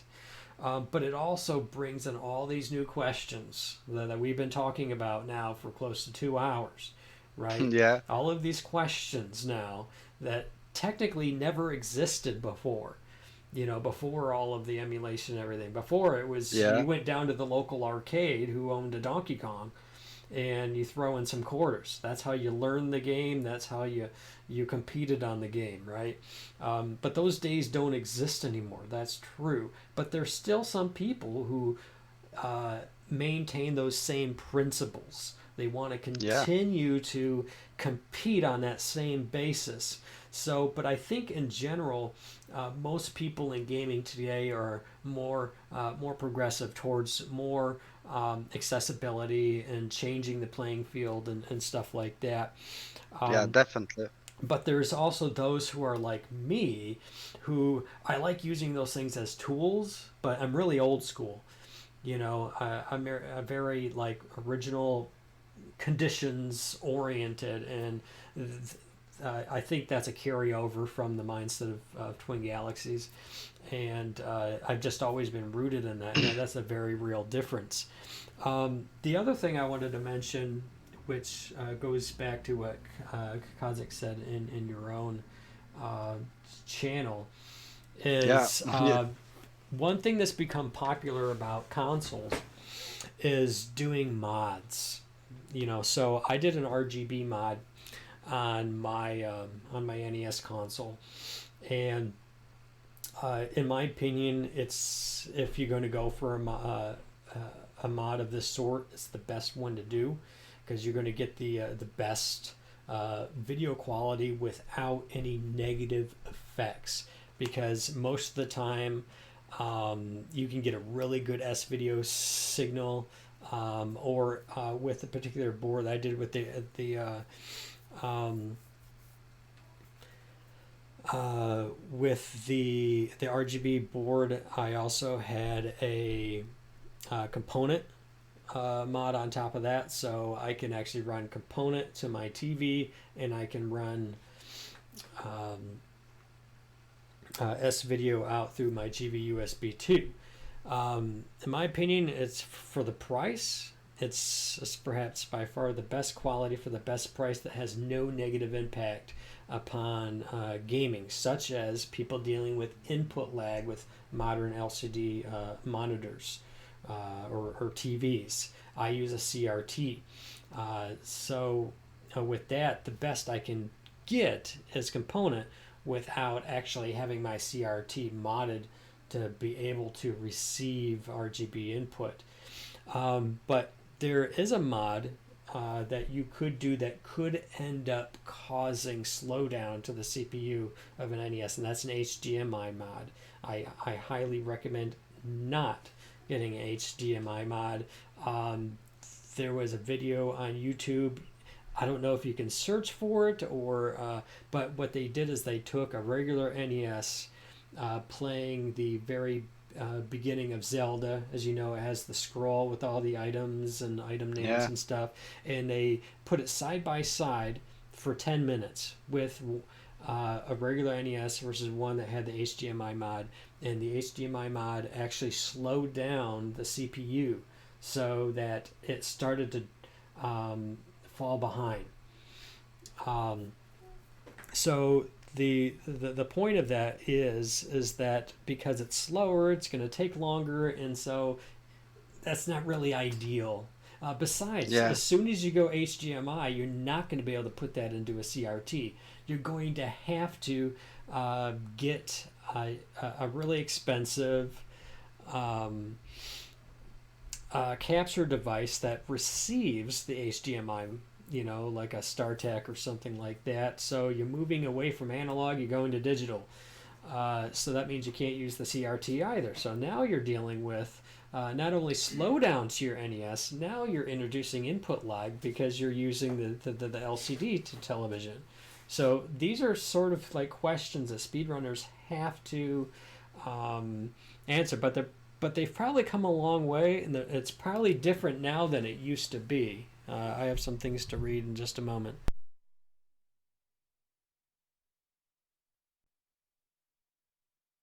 Okay, while Chambers is talking to his wife here, I can address what I was going to address.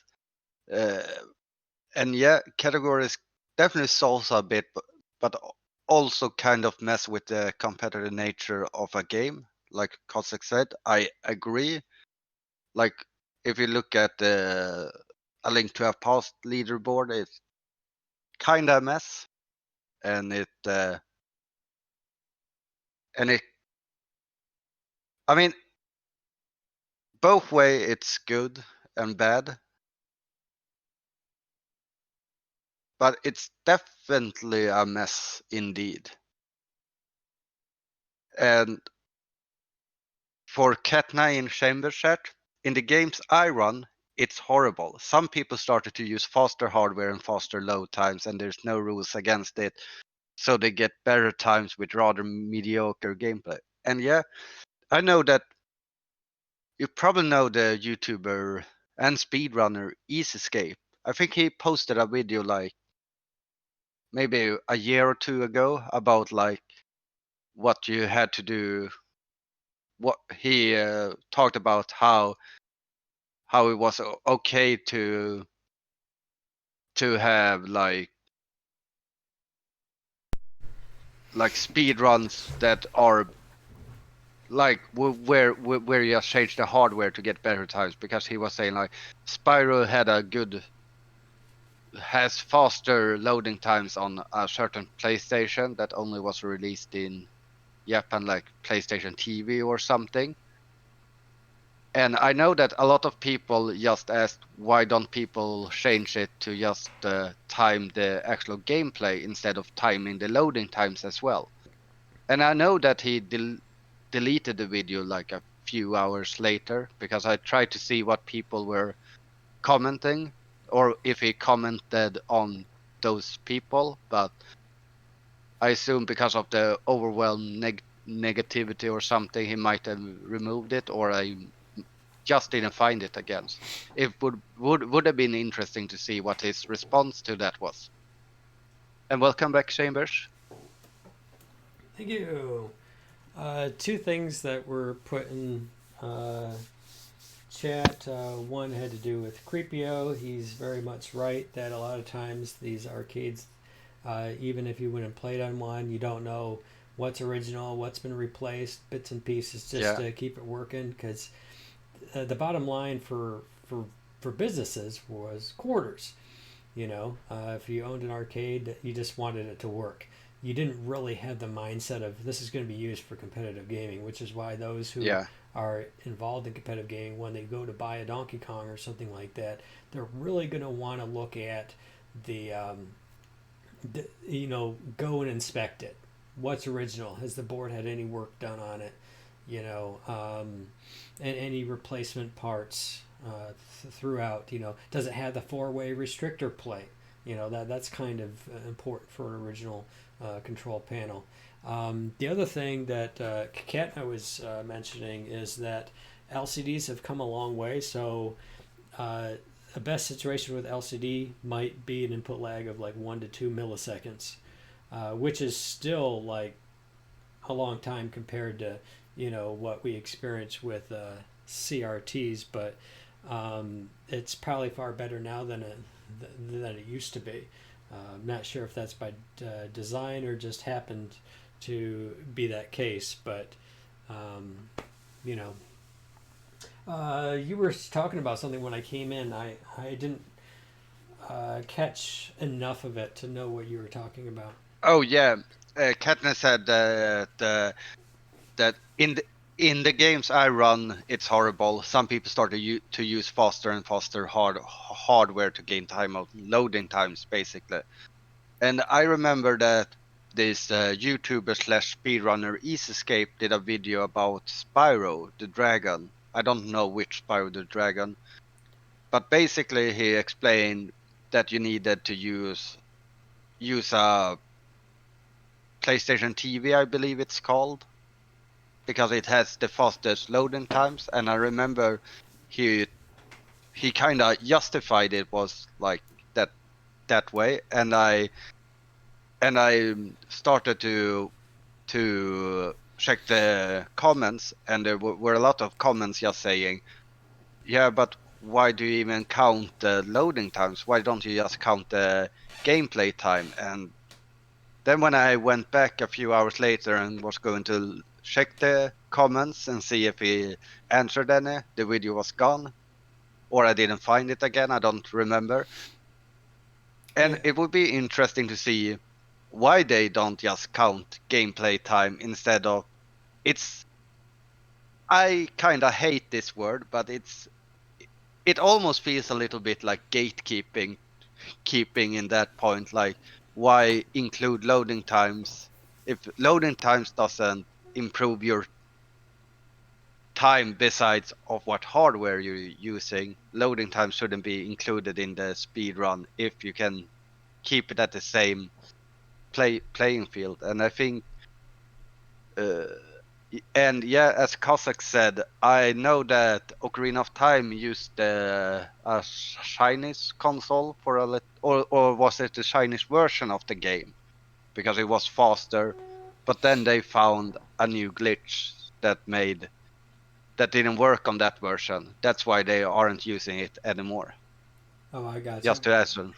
Yeah, a lot of times the Japanese releases are faster because there's fewer Japanese characters required to render the text. So the English versions are usually a bit more wordy and Yeah, involve more characters. So this has been true for a lot of games like that where there's text boxes and stuff like that where there's just fewer characters.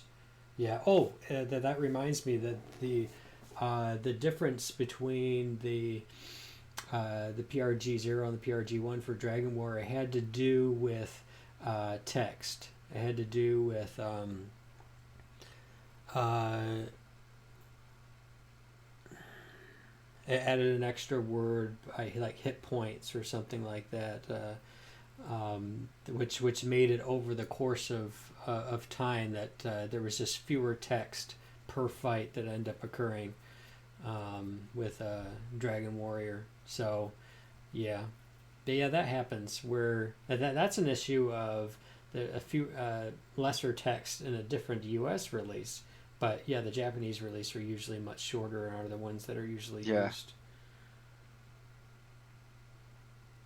yeah. I also wanted to cover some of your like controversial things, but Sure. I don't know how much more time you have. Oh, I have as much as I'm willing to give.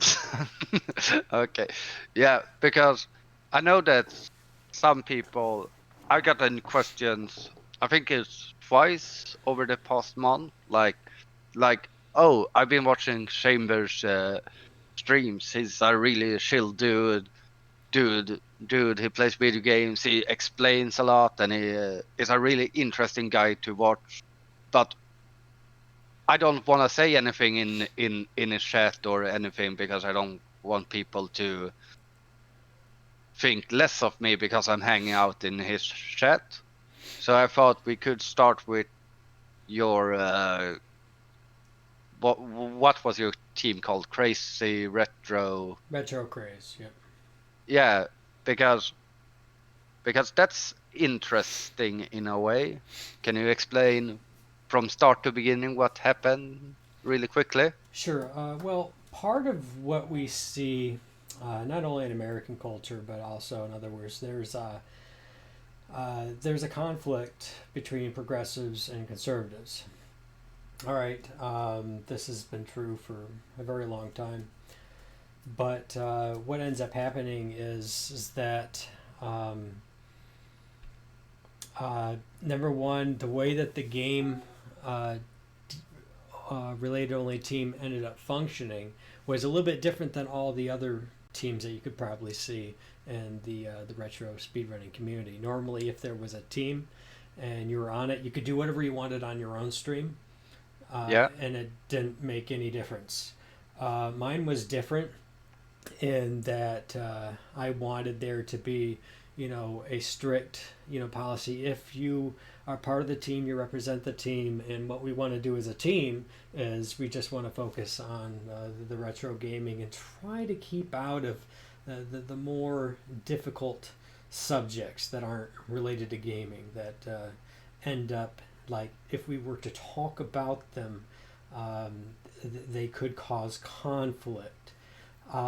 We're also seeing a kind of a woke culture kind of issue going on where um, even like sports teams and businesses are doing things to champion, to promote groups and people that has been portrayed or categorized as those who are um, um, on the fringe of society, are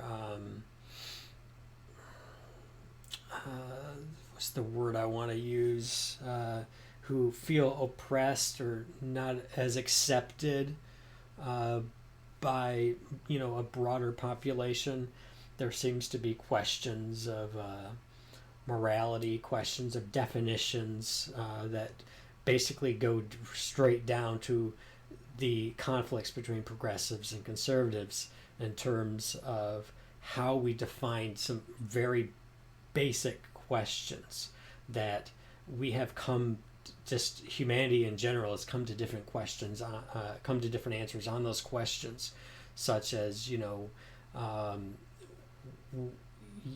having different systems of morality to what is man, what is our purpose, our meaning, what is woman. There's a lot of things that are being re-questioned, redefined from the looking at what's going on from a more conservative perspective. Um, and I just noticed that there's a lot of conflicts that end up occurring between people because of questions like this. I know early on, for example, I had a friend come onto my stream, and he was a Christian. He started talking about the gospel and sin and this whatnot. He was just talking to me, yeah. and You're a Christian, right? correct. Yeah, I'm a Roman Yes, Catholic. just to. Yeah, Yeah. I'm a traditional Roman Catholic. I'm a conservative politically, and yeah, a social conservative as well. So there was a person who came on my stream who felt uncomfortable. Maybe they weren't a Christian or something. They felt uncomfortable, and I recognized that. It was a person who came to my stream a lot, and they enjoyed the stream. And I recognized, hey, you know what?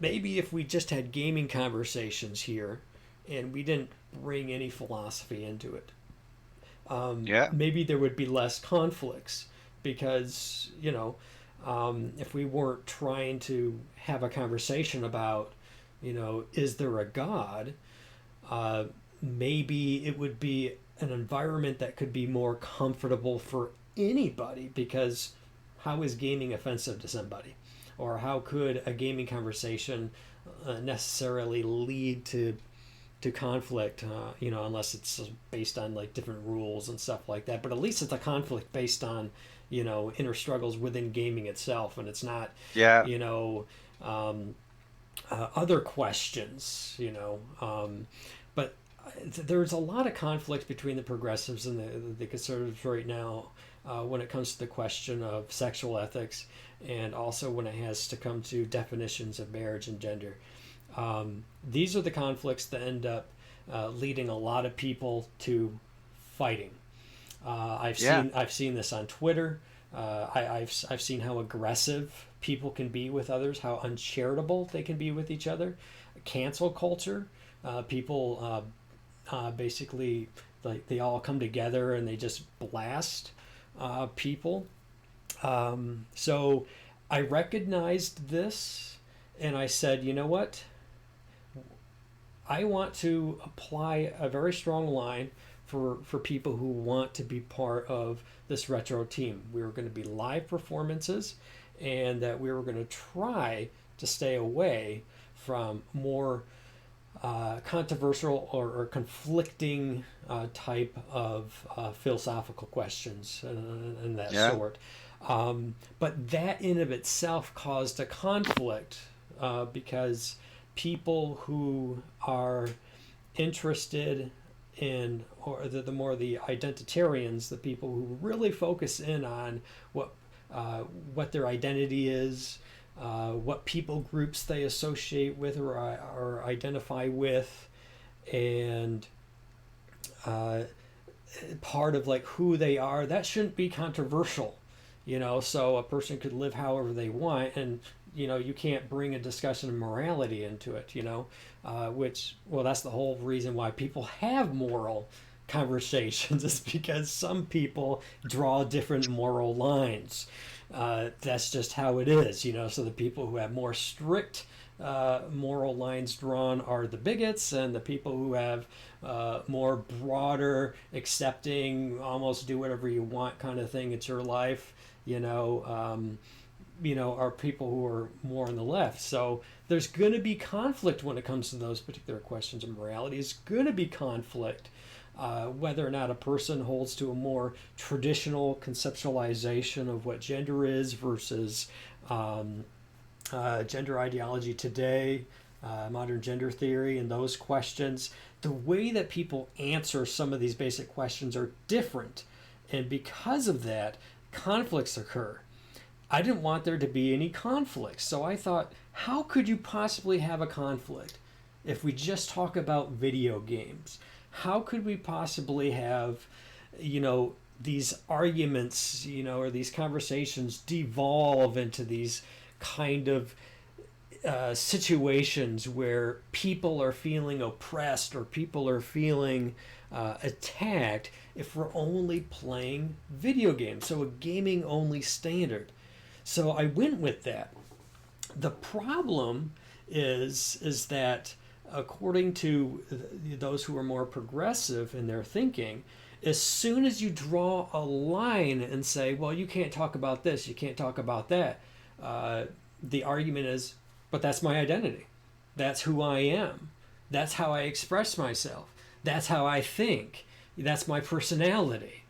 And all of a sudden it's, oh, well, I'm regulating other people and what they can and cannot do on their own stream, where my take is on it, well, this is what my team is. You can join it or not join it. You can follow the rules or not follow the rules. You can be gaming only or not be gaming only. One of the reasons why I shut down the team is because I didn't want to be gaming only anymore. I wanted to be Yeah. able to begin having these conversations because I don't think that I am being understood. And even if I am being understood, some people don't even care because it's ideological warfare. All they want is to win the argument. All they want to do is win the culture war. They just want this idea to be pressed to the forefront. They want it to be unquestioned, right? But the thing is I'm the kind of person who questions everything.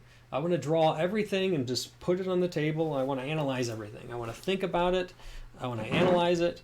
I want to categorize the questions. I want to look at how these questions have been answered from a historical perspective. Are there any new or novel ideas that seem to be a present fad or a growing interest? Normally, which is being touted by activists. I just wanted to avoid all of that stuff. But unfortunately, it turns out that I wasn't necessarily able to do that. So it became controversial when an individual on the team was using the LGBTQIA plus tag. And I sent this person a message and I said, it's a gaming only team. We're just going to use gaming related tags. We're really going to try to just focus on the games, So that meant I wasn't going to bring my conservatism. I wasn't going to bring, my Roman Catholicism. I wasn't going to bring a lot of stuff about myself to the forefront on stream. It wasn't going to be something I was going to just project or emulate or discuss per se. It was going to be commentary about the games. Like if you go to people's streams like Nest Carnality, it's just constant gaming commentary. I know almost nothing about the guy. Yeah. After all these years, I know nothing about him. And that's the kind of like standard or idea I wanted to be able to use. As I just wanted to. I just wanted to try to create a neutral environment where both conservatives and progressives could come together, where the conservatives aren't being called bigoted, and the progressives aren't being called sinners. Uh, it was just, hey, how about we just set those things aside for another milieu? Those are good questions. Those are conversations that people can have. But right now, I'm playing NES Strider, and I'm just trying to get this clip in the Australia stage. I just can't get past this thing. Yeah. 500 resets in one day. It's a very frustrating thing to me. Yeah. I can I can see you being really mad at that Australian clip. I tried to learn it. I know how annoying it is. Right, absolutely. So, but the thing is that there's almost a mentality, um, and I get it. Don't think that I don't understand where people were coming from. It was I'm going to be honest, it was very difficult to hear through the fuck you, through the you should kill yourself, all of this stuff that was sent my way. It was very difficult to hear what they were saying. Yeah. I'm willing to have conversations, but I'm not going to really be able to distill down what it is that you're really trying to communicate through those sorts of things. So it was a very odd kind of experience for me, because for 2 days I was physically ill. I've never been treated this way by other people. I was always, I've been the kind of person who was always willing to have dialogue about any subject, to develop mutual understanding, to have open dialogue, to really sift down what it is that a person really thinks about different subjects. And if a disagreement occurs, that it doesn't become uncivil, it doesn't become uncharitable. So I wasn't used to that kind of cancel culture dynamic that I ended up experiencing. That was different for me. But the thing is it didn't change the way I thought. It made it more difficult for me to really grasp at what was even happening. And it took me even longer to process all of that stuff. It took actual one-on-one conversations with many people who were actually willing to have a conversation and say, this is what they're thinking, this is what they're feeling, this is how they're looking at the situation, right? This is how they're interpreting your words. That was helpful, but that required people who were actually willing to reach out and say, the kind of culture that we live in today, if you're not, waving an LGBT flag, you might as well just stop streaming, because, these people are coming after you because you're not actively promoting them. You have to be an activist. You have to. And if you're not, then as soon as we know that what you're doing is not doing that, then we're going to come after you. We're going to tear everything down. We're going to make sure that you don't have a platform, you don't have a voice, and you don't have any influence whatsoever. And we're just going to destroy your viewership. And worst of all, they did have the intended effect that they wanted to have. As you said, there's plenty of people who don't have any problems with me at all. They don't have any problems, or they really enjoy the content that I put out and the gaming content, but they don't want to be seen in my chat. I've had people sit in my chat and watch people come in, and they would send messages to people, right, who Yeah, come into my chat. I'm one of those viewers. Yes, exactly. So it's something that's very real that has happened. So yeah, people are afraid to host my channel. They're afraid to even just watch it without going incognito on Google Chrome, or something like that. They don't want to be logged in. Um, I find that to be very disconcerting, but it's the kind of it's what progressives tend to do right now. I meant, if you look at anything that's going out in the streets or in our culture, um, it's right there. It's the woke culture. It's they demand this, and if they don't, then we're going to burn down your cities. We're going to do this. We're going to do that. We're gonna riot. We're gonna do parades. We're gonna anything that can possibly be done. Violence, coercion, insults. Um, it's very aggressive. It's win the ideological war at all costs. I don't play that game. I don't think like that. That's not how I think. So I think that's why I had a really hard time with it, is because I didn't know what to do with it, to be quite frank. I had no idea what to do with it. It fell into my lap. It happened. I don't know. Yeah. I had no idea.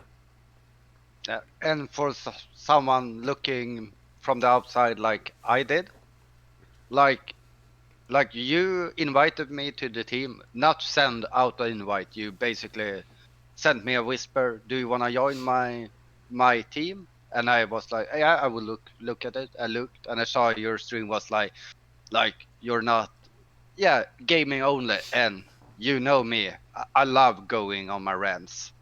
Ranting is something I love. So I know that I couldn't keep to that promise. So that's why I decided, yeah, I'm not going to join your team because, yeah, I saw the rules and I knew I couldn't keep myself to the rules.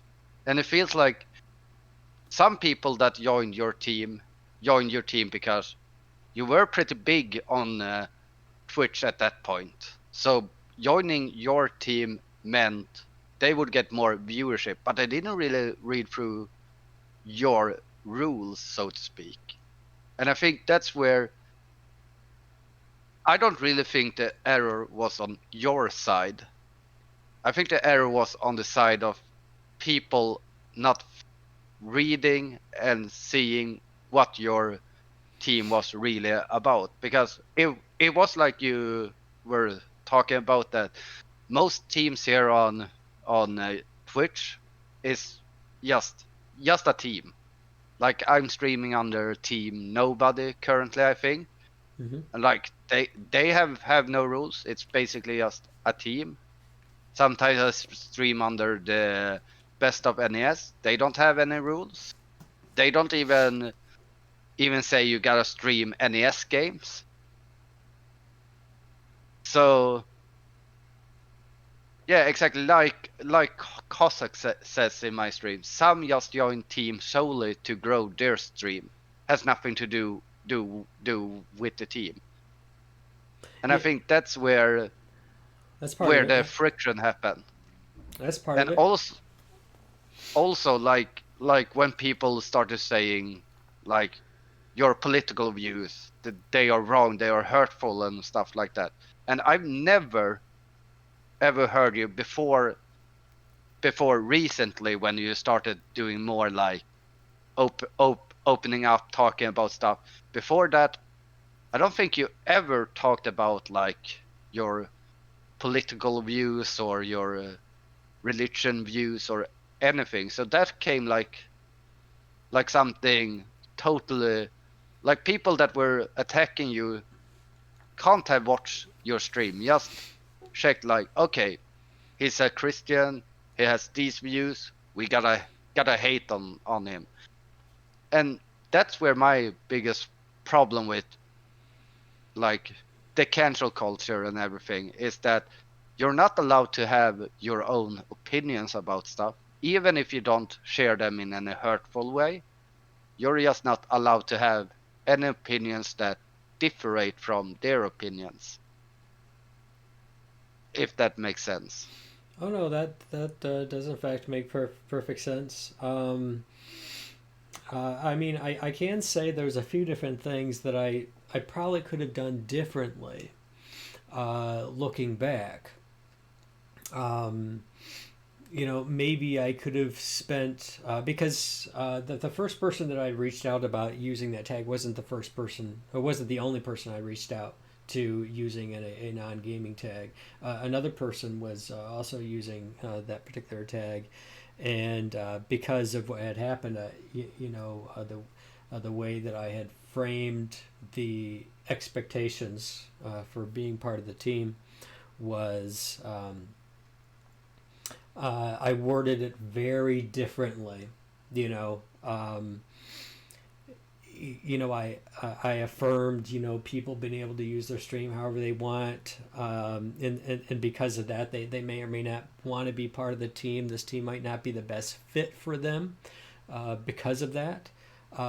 I can also say that when I was inviting people initially, I didn't envision that we were going to become 150 strong after a couple months, and so it wasn't until somebody who helped me to do some more background administrative type work that he said that I should be a little bit more explicit about what the team is about. So a lot of people were invited to Mm. the team who may not have had an opportunity to first go through the interest form, which did explain what the team was about, why we were here, and what we wanted to promote together. That if they were to represent the team, that this would be how they would have to do it. But mainly, the team was for people who were generally already. Gaming only, and I knew a lot of people in the retro community already were. So it seemed like a rather safe bet because when I reached out to people, I wasn't expecting, to be honest, like most people to say, "Oh yeah, yeah, I'm on board." And I think part of it is because I actually saw people in the retro community who weren't part of a gaming team. Uh, Mm. and I thought to myself, they've probably never received an invite from anybody before. They've probably never had anybody take interest in their stream or want to team up with them, on a Twitch team. So what if I saw a person was not on a team? I would look over their past broadcasts. I would look at some of their information underneath. I probably wasn't perfectly thorough each and every single time, but I would send an invite, and they would enter into the Discord. We had some things listed out in the Discord. Um, Mm. but there was a kind of a development of being more explicit about what the nature of the team was and what I wanted for all of it. And a lot of that came through this person who served as an admin for me and created these the interest form and all of that stuff, actually putting together the first draft in conversation with me exactly what it is that the team represented. I would look at what they wrote. I would sift through it, make adjustments, add my own flair, and approve it and say, yeah, this sounds good. This sounds like exactly what I want to do. This is what I've have intended to do, and this is what I want my team to be. Um, Now, I think another layer of it was not only, like I said, a lot of people received invites, and there probably wasn't a lot of upfront discussion, and that's because it was something that was still technically under development. A lot of that stuff wasn't explicit or set up and created yet because it grew so fast. I needed help. Somebody saw that I needed help, and he served as an admin. And he did a really good job, and he helped me think through stuff, and so that was helpful. But when I reached out to this individual, um, I wasn't at all sensitive to the fact that maybe they could possibly take offense. I didn't understand progressives or people on the left as well as I do now. So it was, you can call it an autism moment or an ignorance moment, where it was just straightforward. This is the line. Um, uh, Please follow that. I appreciate that. But unfortunately, because it was an individual who wanted to identify themselves in their stream in a very specific way, that was in conflict with what I was trying to do with my team at the time. Um, but I think what really stirred people on was that my message to this individual was posted on Twitter. It did not include their response, which said that they were ashamed to be associated with me and the team, and they don't want to be contacted, and they don't want to be any part of this, which was, for me, okay, that's okay, not a big deal, that they don't have to be part of it, you know. I'm not. Yeah, that was going to be my thing as well. Like if you join something and you realize, like, yeah, this is not for me. I don't stand for what the team stands for, or I don't agree with that what they are doing. Sure. You could just leave the team, but Right. Now, see, it was never a anti-LGBT no, team. It was a pro gaming team, and unfortunately, like I shared before, that there are activists, there are people who basically say that if you don't allow this into your space, then you're part of an oppressor group, to keep them out, to shut them out, to kick them out, so they can't actively just be themselves. But the thing is, there was a lot of things about myself that I couldn't bring forward. But it wasn't necessarily a restriction as much as it was, this is what the team is, and some people it's going to fit this or not. And as far as I could tell, the people I invited, for the most part, were very focused. That didn't mean that somebody couldn't go off on this or that sometimes. That happens. That really wasn't the point of whether or not people could use webcams or not. No, you can use that stuff. But I think that when the thing is that I never really officially removed this individual from the team officially. That's why I said at the end of my contact, just let me know what your thoughts are, let me know what you want to do, kind of thing. That implies that they're not officially kicked off the team. But when they posted my message on Twitter, this person said that I had kicked them off the team because they identified themselves and their stream as LGBT. So it was from the very beginning on social media, it was portrayed as an anti-LGBT move by a bigot, right? And so that's how it ended up spreading.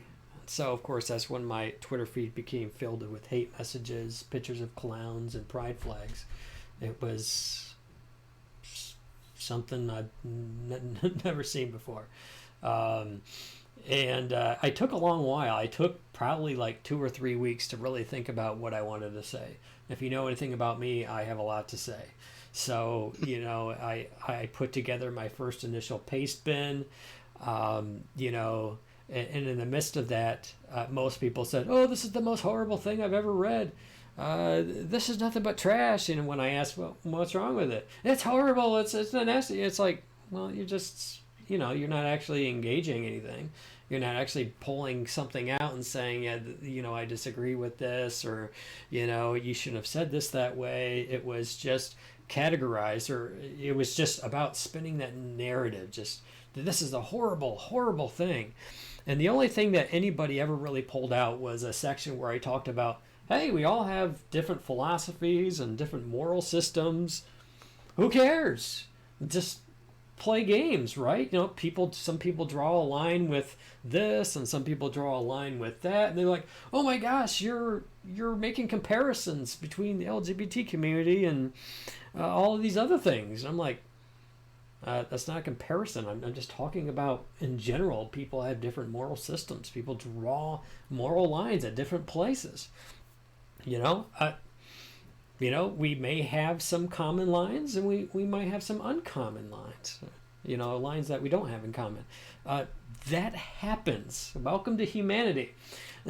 We are as diverse and broad a people as any.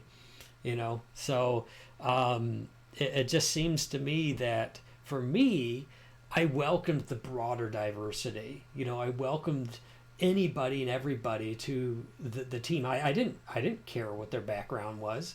I didn't care if they had just gotten out of prison yesterday and they're trying to turn over a new leaf and they just want to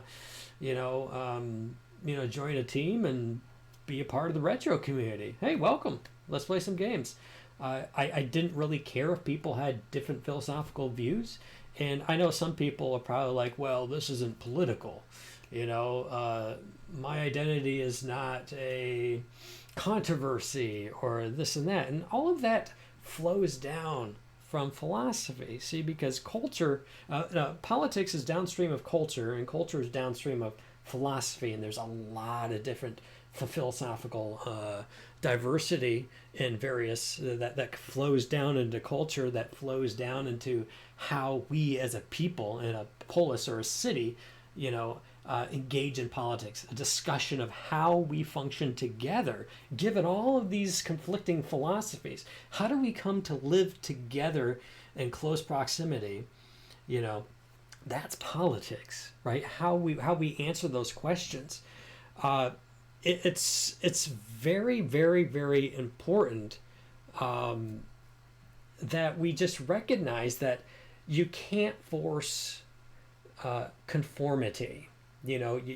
There's going to be diversity in philosophy. There's going to be the atheists. There's going to be the theists, and everything in between and everywhere else.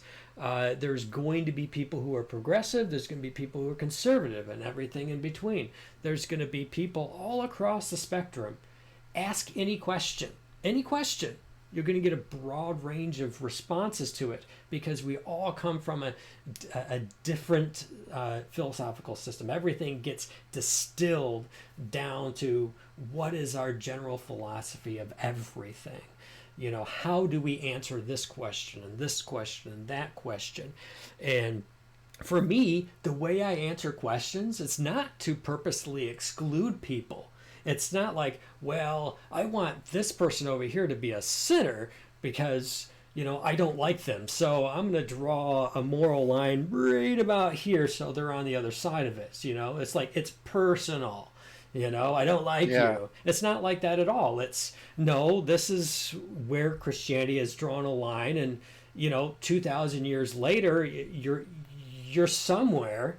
And it's either that your life conforms to it or it doesn't, and it's not personal. It's just that just happens to be where you're at.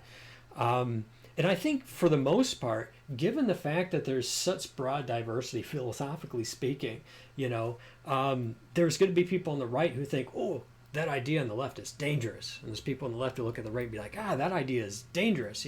Everything's dangerous. So we have to fight. We have to win. And I get that. That's why we have these conversations. That's why we enter into dialogue in these subjects.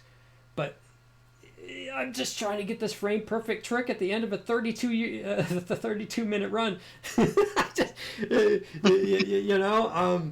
I guess what it comes down to is, yes, people are important.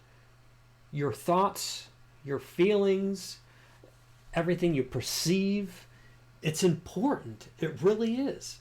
There's good ideas, there's bad ideas, and that people disagree about which those are. Like for me, it's certainly not a personal thing against anybody. When I think about ideas, it's not, well, I have an uncle who is this way or that way or thinks this or think that, so therefore it's acceptable and it's okay because I have an uncle who does it. There's some kind of argument from association or approximation of some sort, and I don't do that. Relationships don't have much impact upon the way that I think about questions of ultimacy. When I think about philosophy, it's very cerebral. But that doesn't mean that there isn't an experiential aspect. It doesn't mean that there isn't a practical aspect of how it might influence other people or impact society or lives. It's just that if there's an absolute truth, it's what it is. It doesn't matter how you feel about it. It doesn't matter how I feel about it. Hey, this convinces me because it looks like there's a lot of evidence for it. If there was less evidence for it, then I wouldn't.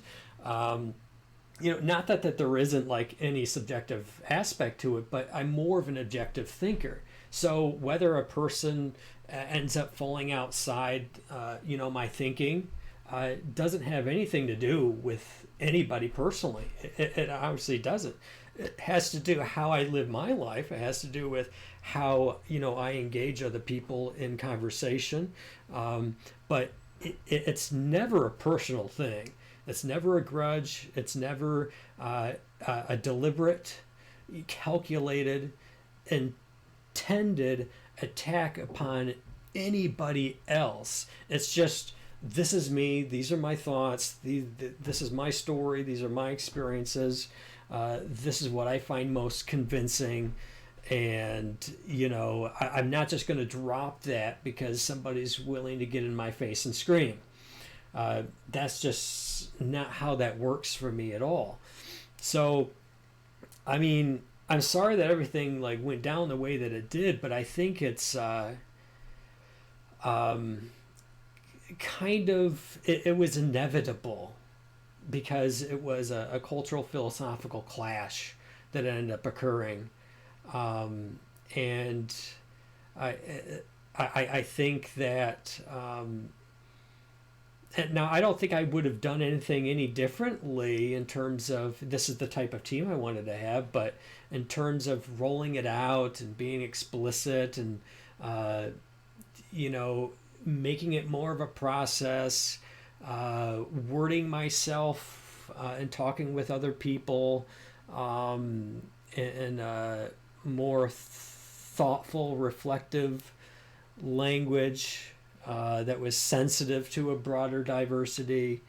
I think things could have gone a lot better, but I think that the clash itself was inevitable, particularly because among retro speedrunners, there's some very vocal progressives, and I've seen previous conflicts between people who were more conservative and being called out and being attacked in one way or the other. And Yeah, definitely. yeah, Yeah, I mean, it feels like you definitely have gotten a lesson from this, and maybe if you would redo it, you would probably redo it in a like you said, in a way where people would know what the team was for, more explicit. yeah, absolutely. And And of course, at the very beginning of the initial lengthy pace bin that I did, um, I talked a lot about that. yeah, I focused on, I'm sorry for this, I'm sorry for that. I can see how, how this, proceeded, didn't have a lot of upfront information as much as it could. It was even unexpected on my part, from my perspective, that, yeah, it just grew faster than I was thinking it would. So there was some delays in communication. A lot of that stuff ended up happening. But I ended up having almost a year-long conversation with a person who identified themselves as being part of the trans community. And we talked for, I don't know, sometimes paragraphs a day for almost a stretch of a year, really talking about They wanted to make sure that I understood exactly what that tag meant to certain people. All right, and just how much identifying meant to certain people in terms of their life and how they see themselves, uh, and all of that. So they took a long time to really break it down so that I could understand. Because, like I said, it was very difficult to understand things up front. But I was willing to have those conversations, and it was mostly fruitful. Most of the time, there was little to no conflict. It was just, these are my thoughts, these are their thoughts, and I came to care for them. They came to care for me, and we wanted the best for each other. And I think that's all of what one could hope for in terms of Uh, yeah, different people. I mean, it's really good that they took the time to explain for you, because like I don't think I even know what it means for people that stream on the LGBTQ plus tag, what it really means for them. For me it's basically letters, and they wanna support that community. I don't really know how much that tag means for them, and if someone is watching and loves or is streaming under that tag and wanna educate me, feel free to contact me. I would love to get more information, just so I can be more well known. But what I wanted to comment was that that's basically what, as an outstanding person, I wanted to see it happen right away, instead of going on the attack, going on the discussion side, trying to like connect with the other person, explain why it is so important, instead of what it became now. It felt like an attack, instead of I want to make you understand. Yeah, I mean, I have no ill will towards this individual, which is why I haven't for the longest time even mentioned the name. And it's not some when I think of the person, I don't have like negative thoughts or negative feelings. I think over time, I came to understand their perspective. I think it was, um, like I said, I don't think they should have gone on the attack. They told me not to contact them. Maybe I made a mistake, and respecting that and not responding to them. Maybe I could have clarified something, could have helped the situation in some way by being vocal, um, even against their wishes. Maybe I could have had, a more fruitful back and forth where the conversation should have been. So when they told me, not to contact them, I took that as okay. Very simple. Okay. Maybe I should have seen through the lines. Maybe that was just them expressing that they're unhappy. Yeah, That can happen. But I took it very literally, and I took it very seriously that they didn't want to receive any further responses from me, and I didn't. Maybe that was a mistake on my part. Uh, Maybe I could have helped mitigate something through this process. But the fact that you know, the, you know, when it comes to all of these things, I really thought that I could avoid drama by drawing a line and say I just want to be about video games, which I think makes sense. In running my own stream, I can do whatever I want in my own stream, and other people can too as well. And that's something that I wanted to emphasize, because people characterized it as, well, I'm telling other people what they can do with their own stream. And that's like, well, when did I have that much power? When did I somehow become the overlord of your stream? When did you grant me that position in your life? I never asked for that. Um, Yeah. if a person felt that they didn't fit a particular team anymore, because whether or not it was 100% clear to them to begin with, or even if I wanted to go in a different direction, which um, that was never the case. I'm making an argument.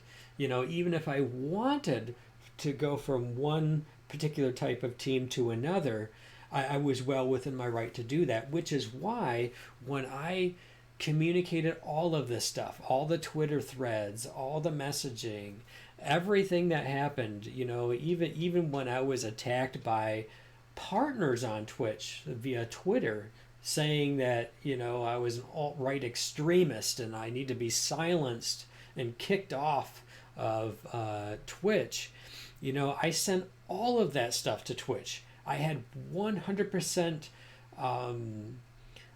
transparency with the platform. I've made no substantive adjustments to any of the wording of my paste bins. The only thing I did is my second paste bin I put at the very beginning of my first paste bin. And really, I think the second paste bin should have been the first paste bin and should have been all that I had said on the matter, to be honest. The second paste bin was more a product of deeper reflection. And the first paste bin was more of me processing stuff. Um, um, so it was me in process. It was me in development more. Like the first one was me really hashing out and thinking about it as I typed, and maybe that was one of those issues where you have a family member, you're really mad at them, and you write the letter, but that's all you do. You never actually send it to them. It's just for you, kind of thing. The first paste bin was probably that for me when I started getting down into really thinking about worldview conflicts and how we perceive things, and when I start really thinking about it philosophically,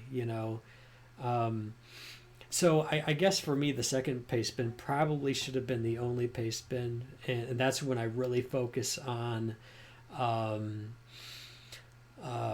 inclusivity. Anybody could be part of gaming, and neutrality, that we only focus on the gaming. And I think that is how we were going to preserve the integrity of gaming as gaming for in and of itself, and to compartmentalize it and keep it its own thing so that anybody from any walk of life could come into this shared passion, right? This common interest, this enjoyable experience that we call speedrunning and gaming in general, competitive gaming.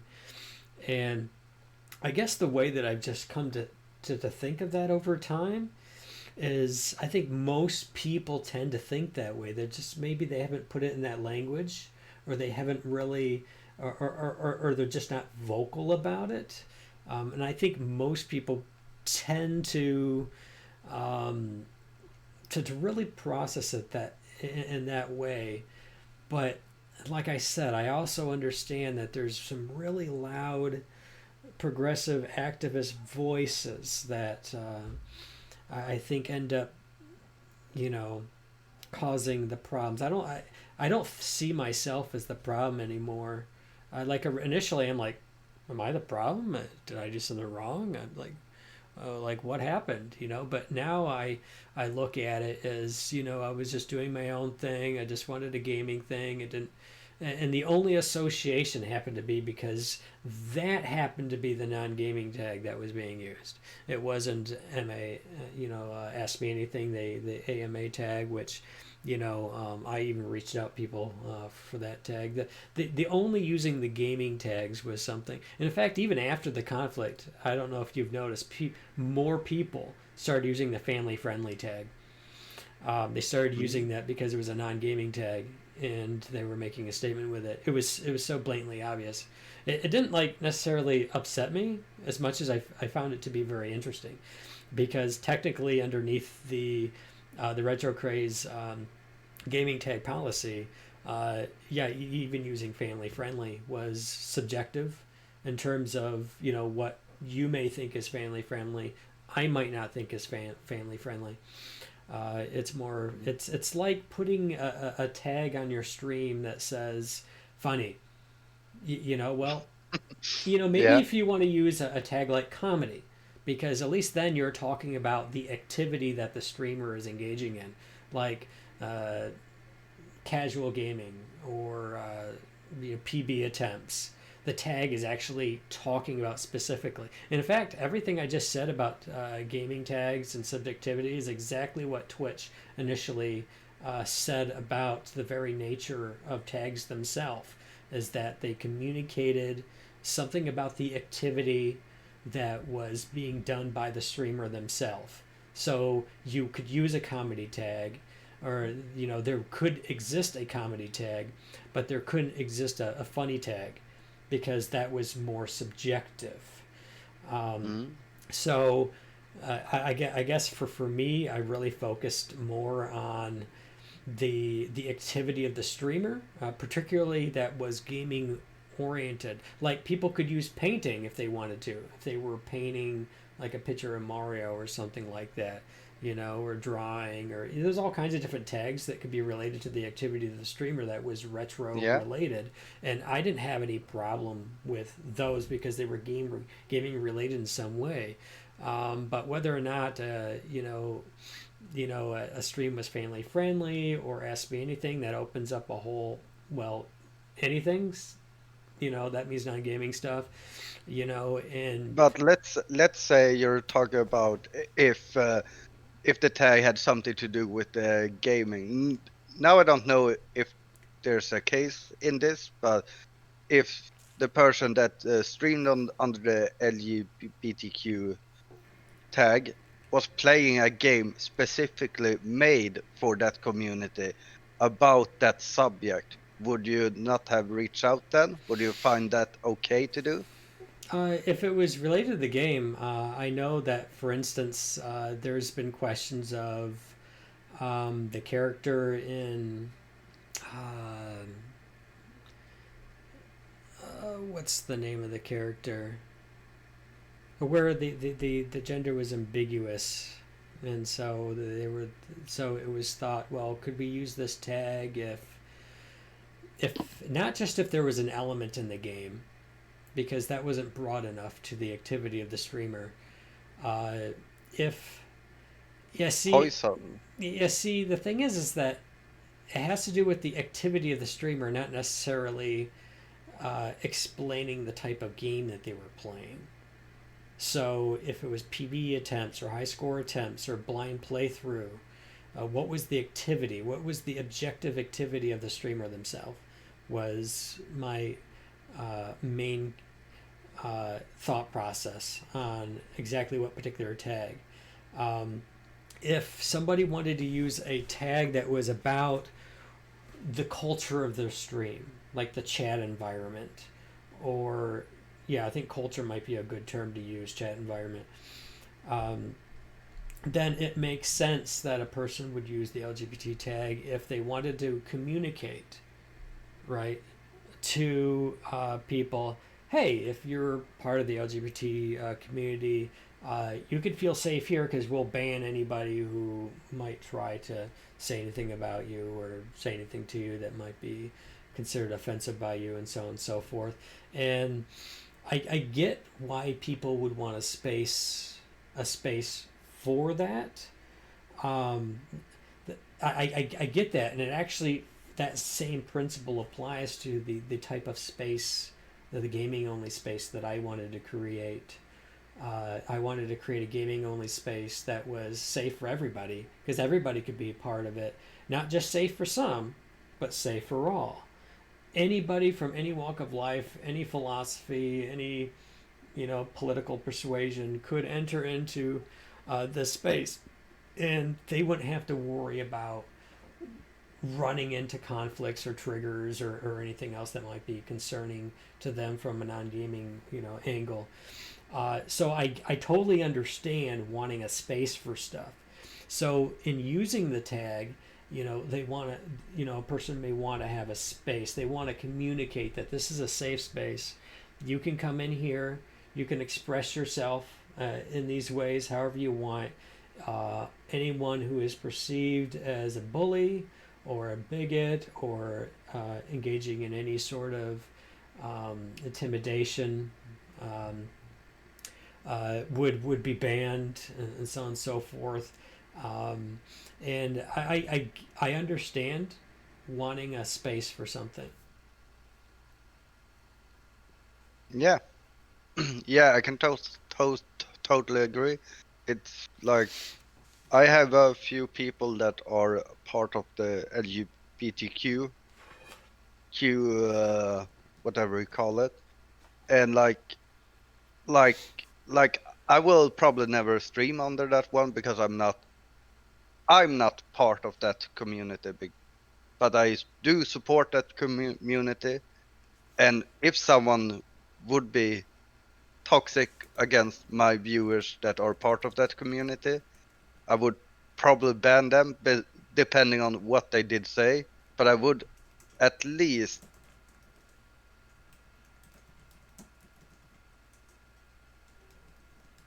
talk it out, like why it's offensive and everything.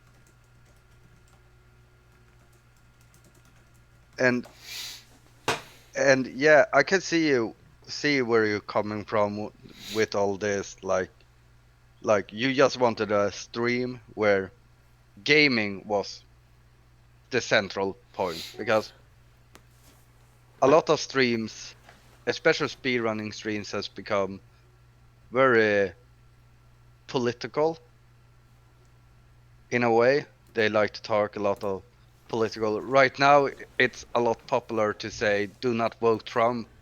If you vote Trump, don't visit my chat," and stuff like that. Sure. And Yeah.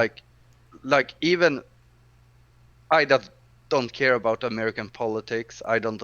I have nothing to do with it. I'm like I don't really want to be there because they are like that, because I get like I just want to see you play games. I don't want to see you talk about political stuff,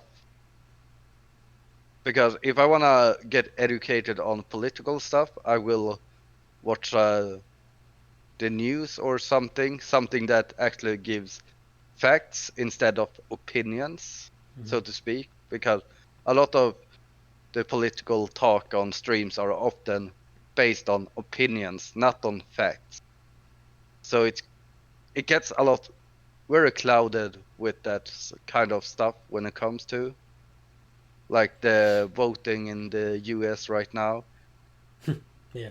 So so I can understand that people want a safe place, but at the same time, a safe place for someone else can be a place where they don't wanna be. That's kind of why I don't wanna use that tag, because I don't wanna push out people that don't wanna talk anything political. They don't wanna talk about any drama or anything. But my viewers also know that I will go on my rants, and some people might like it, some people might not. But I think also every time I go on my rants, I usually get some feedback, and that's kind of where I wanted to come with you. That that when you got into trouble, the controversy, you didn't really get feedback.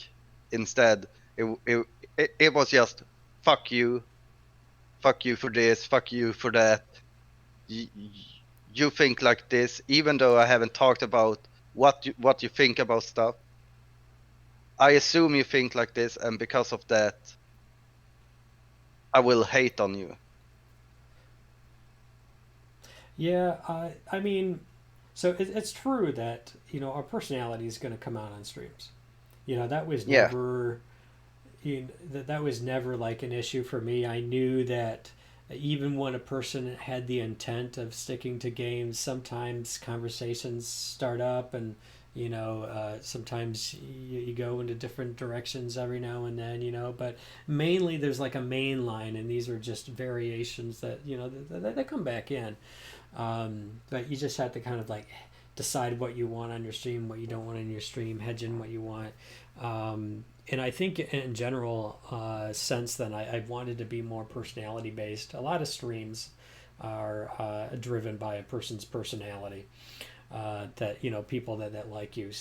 The thing is, when you don't do that, what ends up happening is that you have like what I had tons and tons and tons of support from people who were more left of center, so to speak.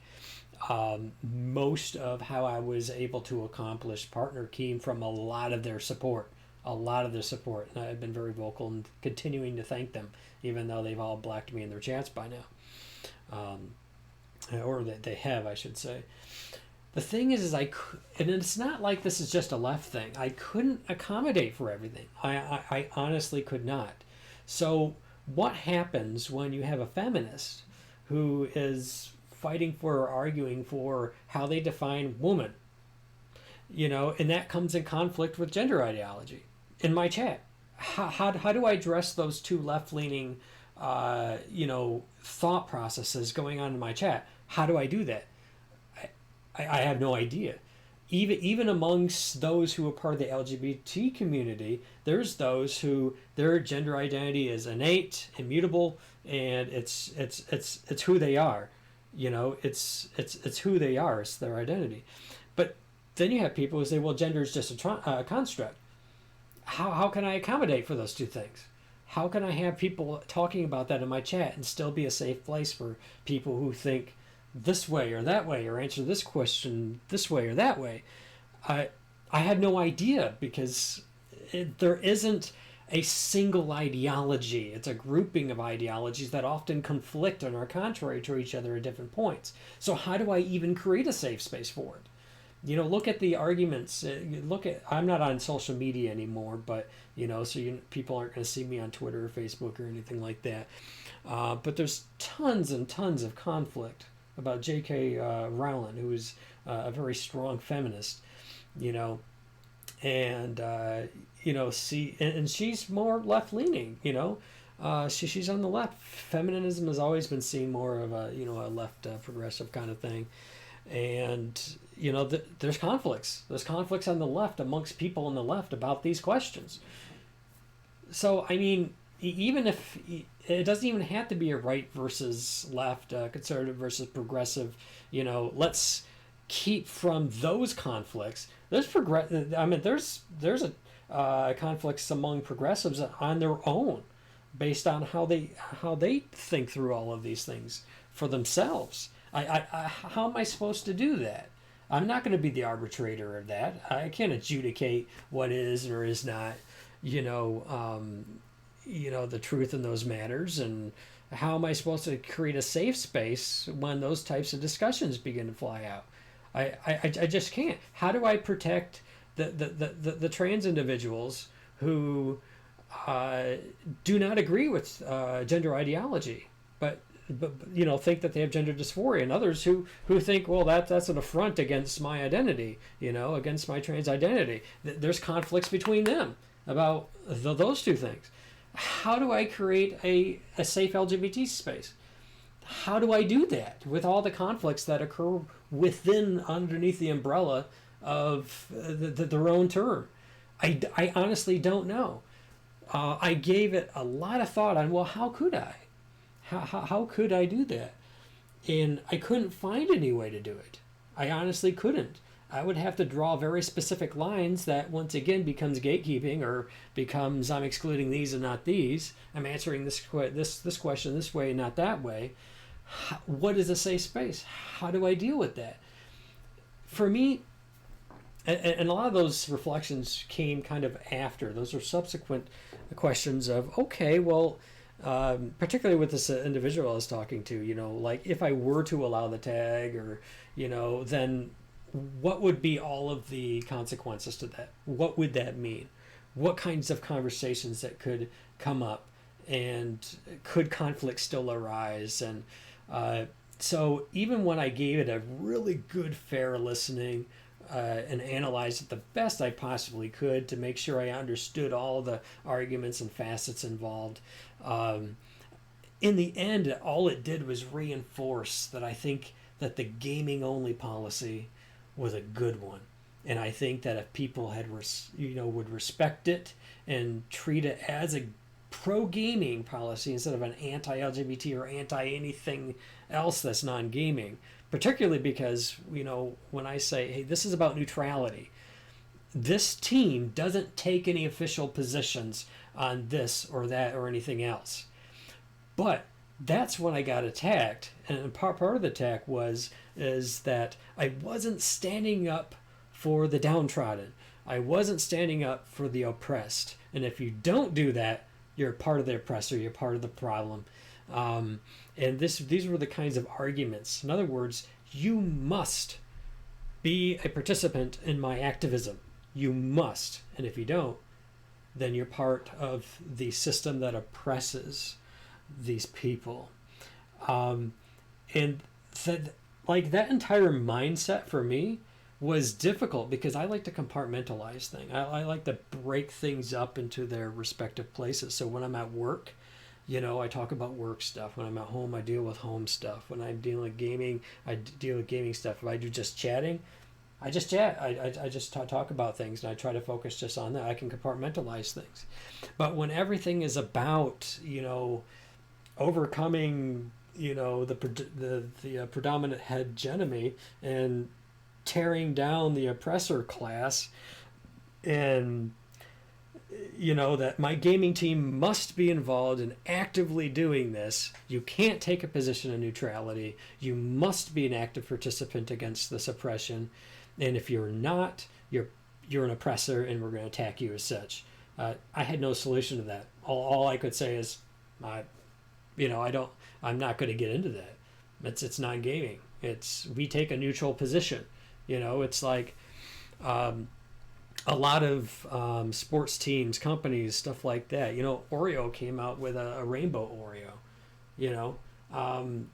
Businesses and different organizations,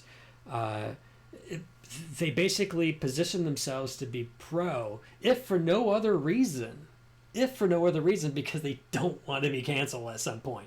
They don't want people to look back 5 years and be like, why did you never have a rainbow colored Oreo? You've never done anything.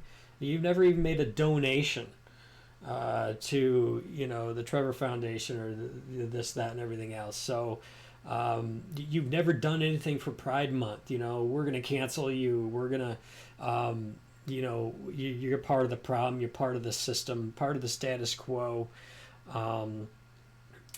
And when it comes to neutrality, that's all I had to offer. When it came to non-gaming stuff, I wasn't pro-Christian. I wasn't pro-conservative. I wasn't pro anything outside of gaming. It didn't favor me. It disadvantaged me in some ways if I wanted to be open about certain topics. So all I could say is that, hey, if we remain neutral on those things, if it's non-gaming related, let's remain neutral. The team's not going to take an official position, and we're not going to be involved in anything that's not gaming related. So hence, only gaming related tags, gaming related stream titles, gaming related information underneath. People weren't going to come to a Retro Craze team member and see all kinds of vote for Trump kind of stuff. It really doesn't even matter, or vote for Biden.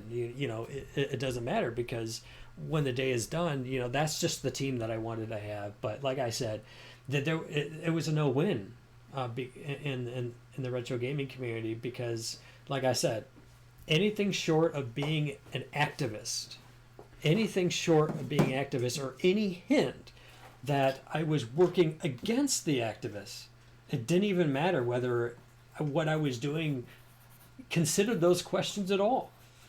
It didn't matter. And so that's why we saw what we did, in my opinion. Yeah, and it's kind of like you're saying, it doesn't really matter if if you're trying to just be neutral and not talking about if a controversial thing happens, you will get you will get in trouble because you don't take a stance, even though you might take the right stance. Okay, you have 3 minutes. Sorry. Yeah. Then What the what keeps coming? I will take the final question that I wanna have a little quick, another controversial. So we gotta be quick here. Mhm. It's a controversial that have come up a few times about how you paid for hosts when you're was going trying to get partnered. I don't exactly know how it worked. I just Sure. feel like we I'll should frame. talk about that as well. Yep. So I do have a Twitch highlight when I addressed this question when Outworld came to my stream and started attacking me on this issue. Basically, it was the summer. It was before, Games Done Quick and some other things. I basically made a post on Twitter saying, that I would be willing to reciprocate support to people if they supported me. And so that's kind of what we do as a community is we reciprocate support to one another. And we can't always reciprocate support in the exact same way. Like people were dropping like sometimes 300 people hosts on my stream. I almost never have 300 people to host them with. I can't reciprocate in kind. So I would subscribe to their channel as a thank you. Hey, Mhm. thank you. Here's Yeah. or here's a $5 donation for your Games Done Quick fund. Thank you so much. But this is all I have to give. I can't support you in the same way you support me. So this is the only way that I'm going to be able to like say thank you to reciprocate support. That got twisted into a narrative that was buying or I was paying for hosts. But I mean, come on, people. Was Toad selling me his hosts? Was Arcus selling me his host? Was Enemy TV selling me their hosts?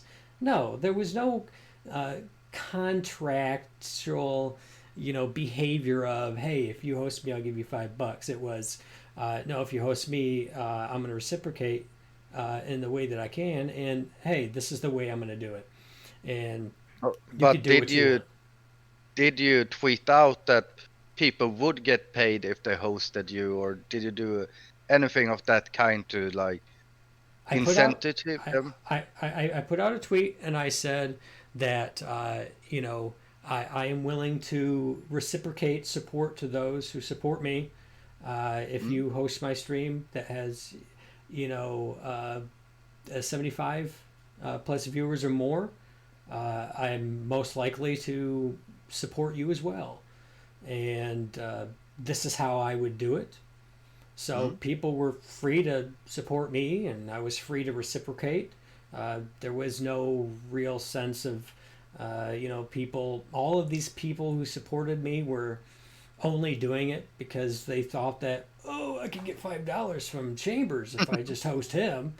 It's just like, no, I think people wanted to support me because they wanted to support me, and a lot of them said, you don't have to support me back. And I'm like, I would like to. I mean, you're helping me out. I'd like to help you out. Yeah, I can see how it could be viewed as you was buying views, but I also understand your viewpoint where you just genuinely wanted to give something back to them, and you couldn't do it Mm-hmm. with a rehost because you don't have the same viewership as Yeah, they do. So you did it with money, which you do have. yeah. I just wanted to support people too. I didn't want to just take everybody's support and be like, thank you, thank you. I'm not going to do anything to support any of you, but thank you. It was like, thank you so much. This is all I can do. This Yeah, is what I can do, and because I could do it, I did. I yeah, think I think people are just upset that I'm a partner because they don't like me. I think it's that yeah, simple. yeah. I feel like we could talk for hours more. So I Yeah. would love to have you here another time, just talking some more. Sure, that's fine. We'll talk about it on Discord. So Yeah, all right, yeah, thank you so much, and have a great day, everyone. I enjoyed all the subjects. 3 hours. Thank you very yeah, much. Yeah. yeah, yeah. Thanks, and take care, and good luck with whatever you need to do now. Sure. Have a good night, folks.